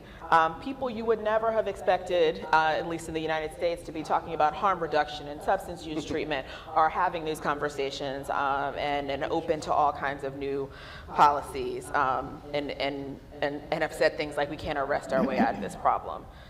Nonetheless, we're seeing the rise of fentanyl in many places. And we are seeing the politicization of the conversation and a call for harsher penalties. And so I'm going to give each one of our panelists, perhaps the Americans ones first, ask them one question, and then from the international perspective, Jermaine and Daniel, my question is, are we making the same mistakes that we made before? And then Yvonne and Shab, this crisis in fentanyl will eventually spread to the world. You know, what do you think will happen in your countries? How can we learn from what happened before and do better? So I'll start with the Americans. I don't think we're making the same mistakes, we're just making different mistakes. You know, I'm old enough now that I've been through a couple of different drug epidemic cycles. When I came on the police department in 1988, we were at the tail end of the 70s heroin epidemic. And I think that's what really led to the war on drugs moving into the crack cocaine epidemic. Most of my beginning of my career was, you know, chasing people in alleys, locking people up for crack cocaine, 2 or 3 rocks. People were going to jail for an extensive period of time, and it didn't seem to be having any impact on the crime in the communities. And basically, it was making it worse. I mean, we were sending so many people to jail that as they came out, of course, they didn't have opportunities when they came out of jail. And so, you know, transitioning out of that war on drugs, which, as we know, impacted people of color way more than anyone else. It was a lot of people in those times who were doing cocaine. It was just the people who were doing crack cocaine and selling crack cocaine who were going to jail. And I have to say, you know, I was a part of that. putting people in jail for crack cocaine. Moving into the new era of fentanyl, we've moved back from that, right? We're not arresting as many people. I don't think we're incarcerating as many people for the fentanyl epidemic that's going on. There are countless number of people who are dying every day. Again, it's affecting disproportionately people of color. I don't think people realize how many people in our communities of color who are dying every day. The focus now is not on the people in those communities who are dying. Coincidentally, is people in the suburbs and people who are white. There's more focus, and there's less focus on locking them up. But the problem is that even though we're not arresting people, we're not putting the resources into helping people kick the habit. So it's just a different problem. We're not overly emphasizing incarceration and arrest, but we're not putting any of the resources into rehabilitation, beds that are needed, all types of resources that are needed for people to kick this habit, whether you're black or white. So it's not that we're making the same mistakes, we're just making different mistakes now. So just to add, Chief covers most of it, but the concept, you really look at it, like if I take this glass of water and this glass here, and I start pouring water into it, it's gonna be contained, probably for a while, depending on how big the glass is, how much, how tall it is, et cetera. And that's what has happened with drugs, specifically in minority communities. It has been kept inside of that container, and eventually, when it overflows, the water will go everywhere, and it will be uncontrollable, and it will be so much more difficult to deal with and to understand. And so now when you look at addressing our drug issue now and the drug problem now, I think we're moving in a way better direction than we did when the glass was contained. But unfortunately, that trauma, the things that were affected that create substance abuse is a disorder that we understand and recognize it now. And to create that environment, it's trauma and so many things that are going on that are affecting our mental health. And that really becomes one of those things that need to be addressed. But at this point, where the problem is so wide and so large, it becomes that much more difficult to get a grasp on it. And I think we're so far behind the ball that the push and this tendency to, when things get tough, right, to revert back to what you know, I fear is going to overtake us, and it's going to get to that point where we say, like, look, I'm sick of seeing this. I don't want them this inconvenience in my life, seeing people addicted to drugs, throw them in jail, get them away from me so I don't have to see them because it affects They're breaking in our comfort. cars here in San Francisco, right? Yeah, they're taking our cars, they're doing times. these things, and we're victims of crime. Now, I'm not so patient, get rid of them to make my life back comfortable, is I fear of where we may end up and reverting back to those same reasons. But I think it's totally our own responsibility, fault, blame, by ignoring a problem for so long. And now it's gotten to this point where it's out of control and we're trying to play catch up. Okay. Yvonne. I suppose a few things. I suppose it's irrespective of the type of drug. It's about demand and it's about supply. So there are some of the pieces we've been looking at with regards to fentanyl has not really hit Ireland at all. And we still have issues with regards to heroin and cocaine. So I suppose part of what we have been doing, we have a significant international operation ongoing with regards to preventing the movement of it into the country. And then also focusing on the use of Ireland in terms of the waters around it for movement of drugs, either into our country or using our country for onward movement into the rest of Europe. So I think that's firstly critical, and we've not just learned that that's ongoing kind of prevention work that's been done internationally, and that's great that that's happening across all of our police services and law enforcement agencies, so that will continue. I think it's understanding what also happened with fentanyl, because COVID was part of the problem here as well, with regards to ability to move other drugs into areas, and then also the expense and the cheapness of fentanyl. So that became an issue as well in terms of how extensively it was used.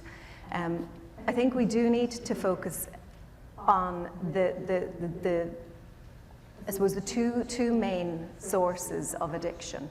Number one, social. We're seeing in Ireland cocaine being something that people do, and it's actually dealing with that early on with young people, that it might be seen as a cool thing to do, but actually it can wreck your life, wreck your family, wreck your profession. And then people who've addiction because of early childhood harm, addictive personalities, not having significant people in their lives, living in poverty, homelessness, all of those social issues. So I suppose when you take the fentanyl piece out of your question and just look at addiction more generally speaking, in Ireland we have been focusing significantly on that interagency approach from early door prevention through to rehabilitation, and then the key role of everyone with respect to that. And particularly at the moment, two big issues for us as a country are homelessness and lack of housing, more generally speaking, and then unemployment with respect to a particular cohort.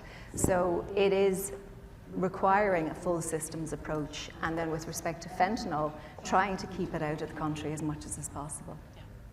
You cannot have a conversation about equity in criminal justice without talking about equity in all of the other systems that feed into the criminal justice system. Yeah. Yeah, I'll just quickly touch on the aspect of availability and narcotics trafficking globally.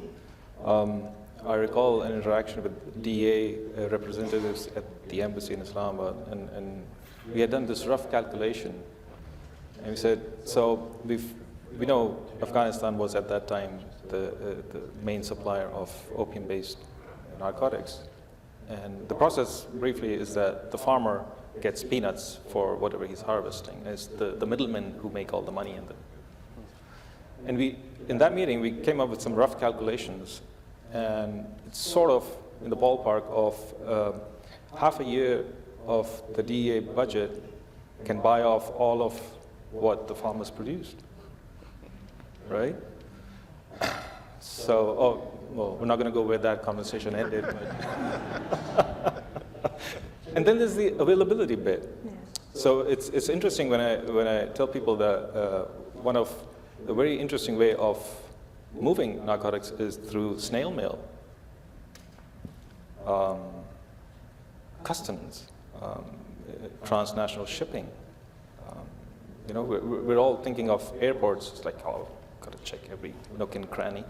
No, it's moving all over the world, and there are people and organizations involved that would surprise even the most learned of us. And that's one aspect where the availability, the production is where it all starts, right? I'm not that well versed with the fentanyl issue, but I realize that that's priority here.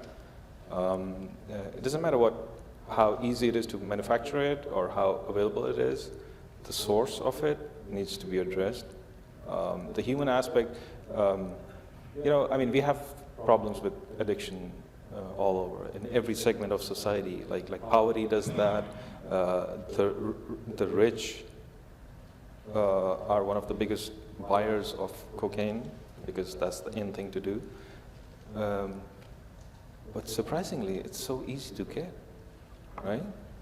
It's easier than some medicines that we would find that would be hunt down farmers. It's like, do you have this one? No. It's like, but everybody can find that. So it's the availability and the supply of it. Yeah. Okay. Do we have questions from the audience? Oh. All right. Where's the mic? Where's the mic? Yeah. Sam, is that you, Sam? Yes. Okay. Right here in the red, maybe?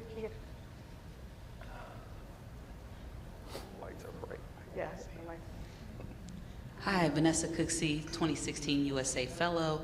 I am interested from all of the panelists, if possible, how the media has either helped or hurt your efforts, and if you put your futurist hat on, what are some of the narratives and images that can further support us heading in the right direction?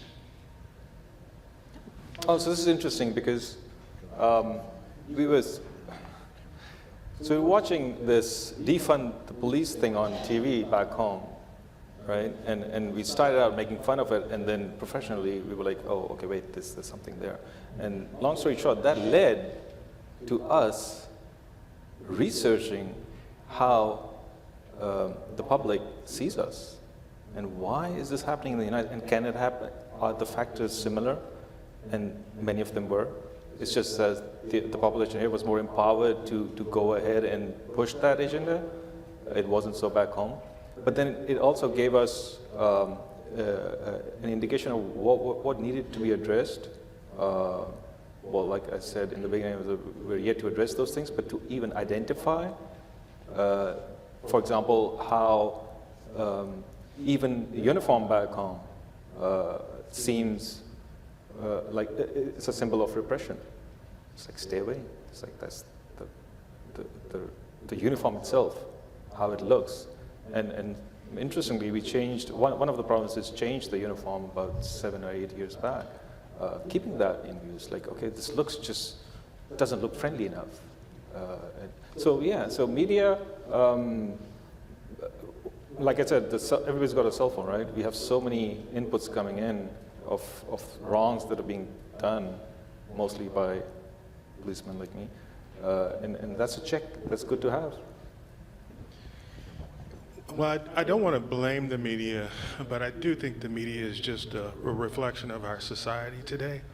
And one of the problems that we have is that whatever is put in traditional media or social media doesn't give any context or balance to the situation. And so what I find, and I know, Vanessa, you see in St. Louis, is that we're bombarded with these negative images of what's going on and sensational stories about what is happening in the community. And I never want to minimize the things that are happening in communities that are struggling. But there's always context, there's always balance to what is happening. We know that in every community, there are a lot of great people and good things that are going on, in particular in North St. Louis, which is considered to be, a very tough area in the city of St. Louis. There are many good things going on in downtown St. Louis and Chicago. But when you highlight the negative without any balance in the positive, it creates that fear where people are impatient about alternative strategies, impatient about hanging in there in communities as we transition to a better community. And that all leads to this separation. People moving out of the city, moving out of downtown. So we have to find some way to get some balance and context to the information that's put out there. Not that we don't tell bad news, but we give a more balanced story. I suppose both. I'm going to start with the negative and then go to the positive. So I think negatively, social media has done a lot of harm in terms of main media has opened the door and then social media has kind of walked straight in. And what we do see is significant sectarianism, racism, misogyny, all of these key messages coming out, and policing leaders being personally attacked. So I think that is really challenging. And that links to my earlier conversation with respect to some people are saying then, why would I do it? It's affecting my family, it's too difficult. I think also policing is sensationalized, the stories are sensationalized, they don't give the context. And sometimes people forget their own civic responsibilities within journalism to tell the full story, because actually they promote fear. People feel in fear because of what they're seeing on their TV or on their phone or what have you. So they are issues with respect to telling the full story and holding that responsibility clearly. But I do think positively, the media can be a force for good. And I think within policing, we probably have been a bit too slow to be more strategic around our media engagement.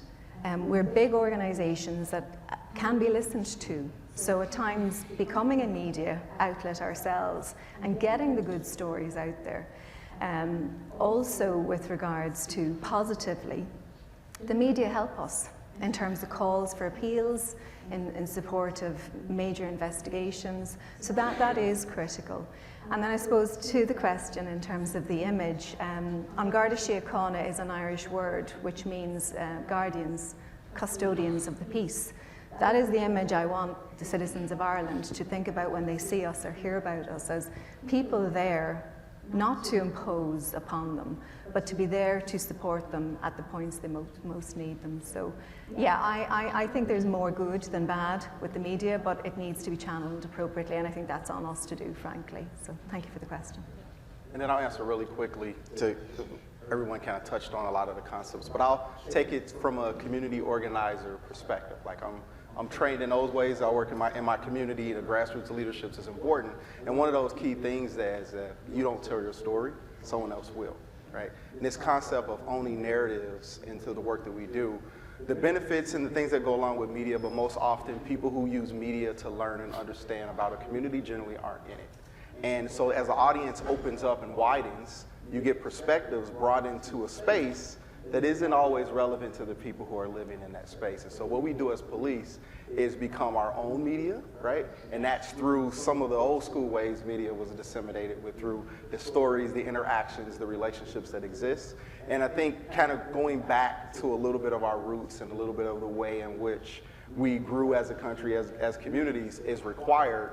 And while tech is great, but when you're trying to rebuild trust and rebuild human connection, we've got to take it into that old school way. And so using that storytelling, those relationship building concepts within community, you're going to get what you need amongst the people who it's relevant to. And being caught up in the noise and the confusion of something happening in St. Louis, in my opinion, really is irrelevant. But I can go on anywhere and write a bunch of tweets and comments about it.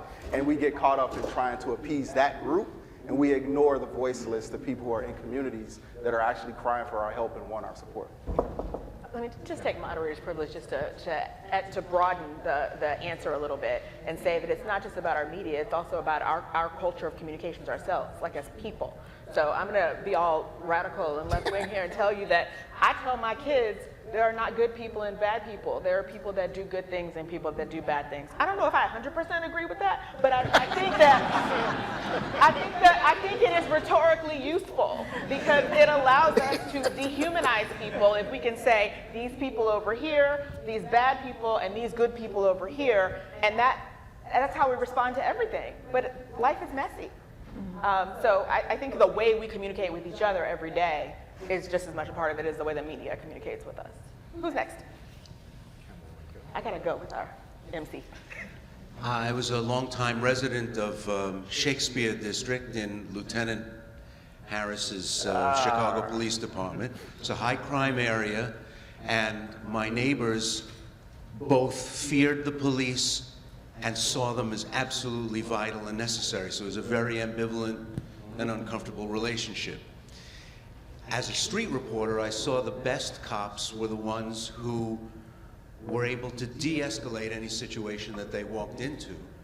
And yet, in the age of body cameras and cell phones, we see again and again where really minor stuff, busted taillights, improper lane change, failure to stop when an officer asks you to stop, ends up with somebody dead or severely injured on the street. The public didn't get to see that before the age of everybody having a video camera in their pocket and so many forces having body cameras. I wonder if it's training, and I wonder also for our Irish and Pakistani guests whether some of it is politics, because police are often asked to carry out the policies of the state rather than bring an orderly sense to the street, whether you're seeing a video of policemen beating up lawyers on the streets of Lahore, or the now ended RUC keeping groups apart from each other in Belfast during marching season using, real heavy violence. The public didn't get to see that, but now it does. Piggybacking on the media question, I wonder if in training there's enough emphasis put on de-escalation rather than control. De-escalation rather than showing who's boss. So since you referenced the 14th district in Chicago, all right, I'll let them know. I'll let them know you asked about them when I get back. So I think the thing of understanding, again, it's going to take context. So we have to realize and recognize millions of police interactions are occurring daily, right? And when we pull out a single instance and try to create this standard around that one instant, it's troublesome. And with the problems being, so I say that to mean that a majority of those cases where someone who's in a mental health crisis, who may be armed with a machete or running around in neighborhoods, most often those cases end up without any injury, that person getting medical help, most often. But that's not a story. Like, I've been on those scenes, I've talked people down, and I've had family members hug me and thank me, and it never made the news, and it never made any attention. So I just say that to bring up to the context that a lot of work is being done in crisis intervention and de-escalation. But at the same time, you bring up really valid points about the human effect, right, that goes into policing. The human part of it offers and opens up opportunities for those type of things to happen.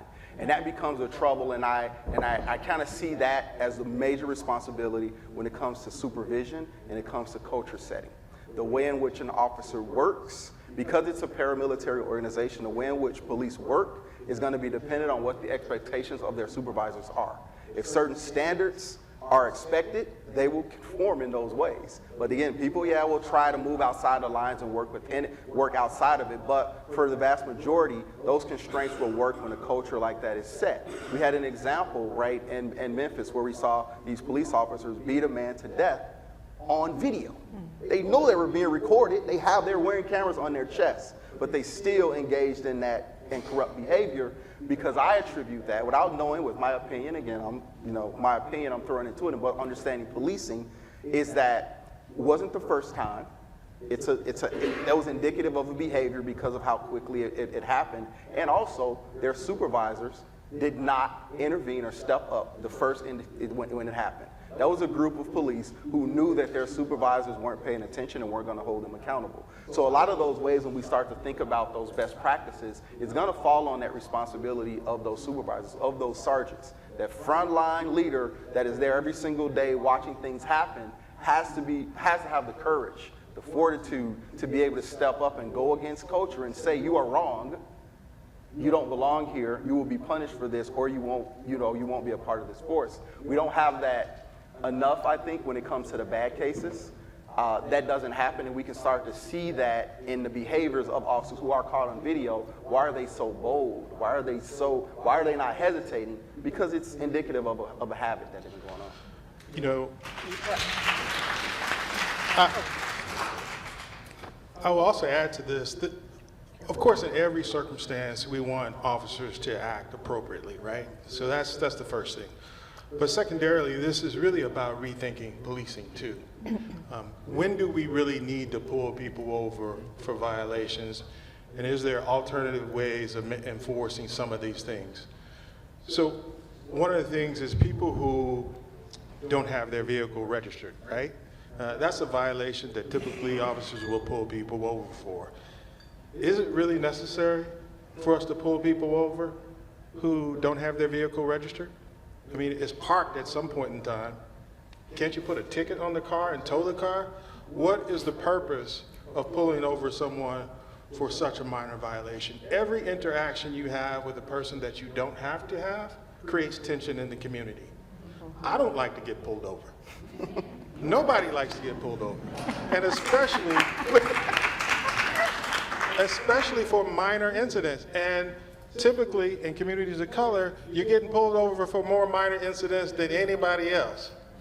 That's creating a tension that doesn't have to be there. Secondarily, do we really need a police officer to respond to some of these incidents?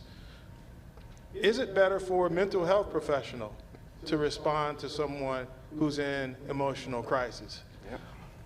So these are the things that we really have to think about, saving those interactions for the most important things that happen that really relate to safety, right? Somebody who is actually taking property or committing acts of violence. That's really what people want officers for. Not because you didn't have a tab on your car or because your husband or your boyfriend or your child is having some kind of emotional breakdown. You don't want the police to respond to those types of incidents. So we really have to think about rethinking when a police officer stops someone and really when they need to come to a call. Yeah. Can I just? Okay. Just to very briefly, I think you referred to Northern Ireland. Some of the focus there was in around not just human rights but conflict resolution, understanding that people will seek to provoke, and then how you control you and the resilience with regards to that. I think some of the challenges we are seeing internationally with regards to a crisis, frankly, in terms of recruitment and retention, you have at times very junior people being deployed, and we all know if you feel stressed, you revert to type in terms of acting maybe when you shouldn't. You've referred to the role of supervision, and culture is key to that as well. The very focus on when is right, when is not, and the harm that can be caused. I think also the importance of good governance and accountability. Citizens having a voice and being able to highlight in their communities if police are behaving in a way that is not appropriate, that being addressed as well through another avenue. The one on Pakistan, so the broken windows theory, right? So just for context, the broken window theory says if you fix a neighborhood, anytime a little incident like a broken window happens and it looks that it's decent enough, crime sort of lessens or disappears. I think it was a New York experiment, was it? Yeah. New York. So now if I could put that on the whole country that has gone through terrorism and wars for the last 40 years, yeah, we can't really repair all those windows, so the whole place kind of looks. So before the 80s, my father would tell me that a police officer would be the one who's sitting at a cafe sipping tea and smoking a cigarette, not really concerned because everybody, we didn't have any weapons. The police didn't carry any weapons. And fast forward, the Russian invasion of Afghanistan, 9/11 and whatever happened, if I'm standing in a public space in uniform, and I notice somebody approaching me, even if they're coming for directions, my first instinct is to, yeah, you get it.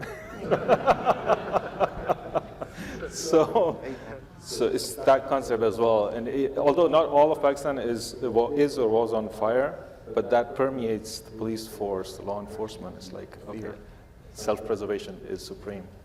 Well, some communities in the United States would say the same thing, that there's a war mentality between their law enforcement and their communities, and that's whether or not you see a good relationship or not, what the mentality is. Okay, we're going to go to the back, yes. Here. Yes. It's hard to see. It's hard, I'm sorry. Yes. Hi, my name is King. Appreciate the time, the knowledge. Shab, I appreciate you bringing up colonialism. And Yvonne, you talked about tough on crime versus soft on crime.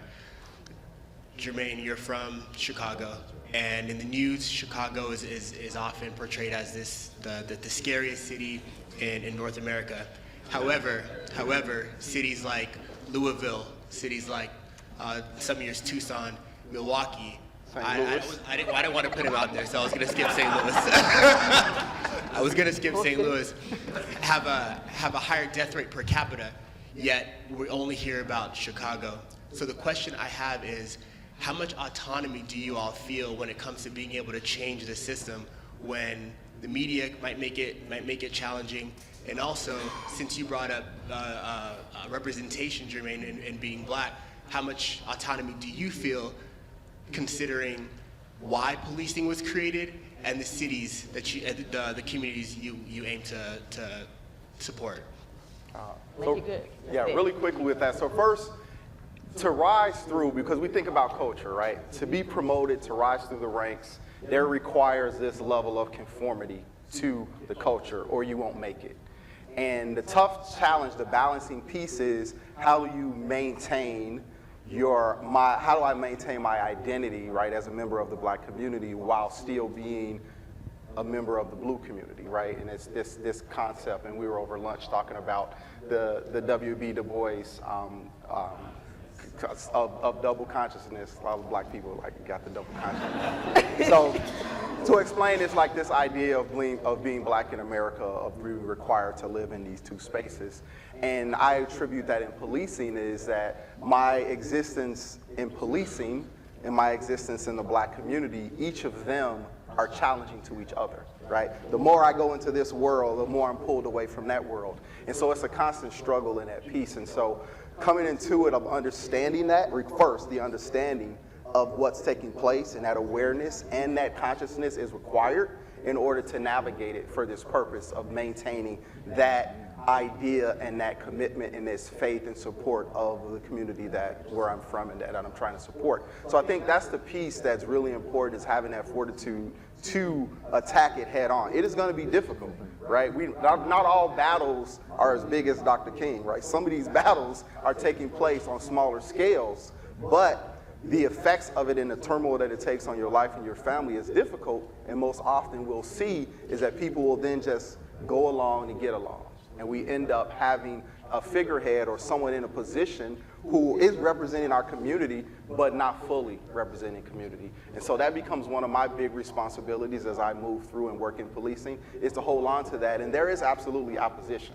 And one of the things I learned early on, to kind of wrap it up quickly, was, so Chicago, we have lots of histories, right? From the mob and the outfit and Al Capone and all those things, right? So it's a thing called the Chicago way, right? It's just this idea of this corrupt underplay of everything that goes on.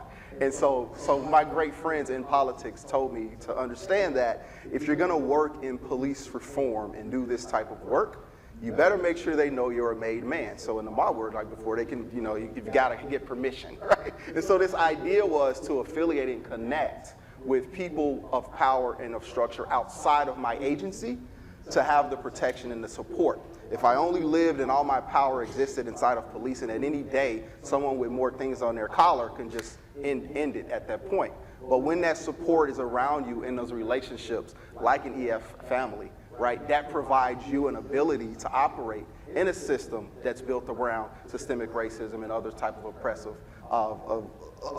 oppressive foundations. And so I think that part becomes very, very important. And then I know I said I'm going to wrap it up, but I just want to add one last piece. So you talked about like Chicago and the history of Chicago and the violence, and everyone talks about that. So I've done this work and in dangerous parts of the city, but it wasn't until I did reform work that people started telling me, watch your back, be careful. And that gives you an insight into what the culture is really like. Yeah. Okay. Yeah. 30 seconds each one of our last three. Okay. Sorry. Yeah, I'm going to add a positive note to that, and this is based on the panel discussion earlier. I think the new generation of police officers who are coming into police departments are a lot different from my generation. They're much more diverse, they're much more accepting.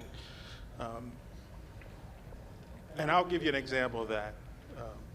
So 35 years ago, when I started on the police department, we pursued people till the wheels fell off the car, right? If it was a traffic incident, we were chasing you down the street, and if somebody ended up getting killed as a result of one of those things that happened, they should have done it. We were doing our job. We had no responsibility for the person who was injured. So fast forward to when I came back as the public safety director, and everybody knows in the United States we're going through these Kia Boy thefts that are happening. They're off the roof. But we have a policy now that says that you don't chase for stolen cars. And so I'm trying to figure out, how do we stop these thefts that have exploded in the city of St. Louis? So I go to a young cop at the gas station and I say, what do you think we ought to do? Should we reverse the policy and start chasing cars, stolen cars, so we can slow this epidemic of cars? And this is what the cop said to me, young cop. He said, that's a tough decision, but what I'll tell you is that it's a problem, but I couldn't sleep at night if I was chasing somebody in a stolen car and it ran into a family and killed that family. So I don't believe that we ought to chase stolen cars, but we have to come up with some solution. And he said, you got a tough decision to make. I hope you make the right one. That wouldn't have happened 35 years ago, I can tell you that right now. Cops wouldn't have had that sort of nuanced approach to safety. And so that's a positive note about how young people are thinking about the justice system and what we should do to prevent crime. 30 seconds. Ending on a positive note? Yeah, sure. Okay. So listen, we're dealers in hope. You have to be. Number one, I have responsibility for our college where we retrain our trainees, and every single intake you see people with promise who join for the right reason and want to do good. So there's something in that in terms of capturing it. I'll end where I started. We are essential. We're essential fabric of society in terms of peace, prosperity, sustainability. So there is no option but to improve and to move forward. So I am hopeful. I've seen 2 decades of reform in policing. We are going through a really tricky time internationally that cannot be in any way washed over today, but I see progress and the future has to be right. Thank you. Chad, last word. No? That was the perfect last word, yeah. Well, thank you all so much. Appreciate it.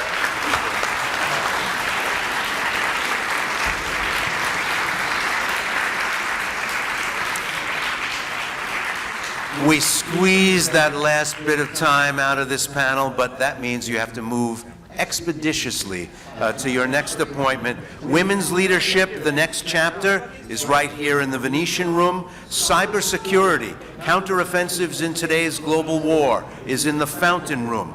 Enough to feed everyone, global food security in the Green Room, and millions on the move, mending our broken migration strategies, is in the Crystal Room. And I'll see you later on the bus.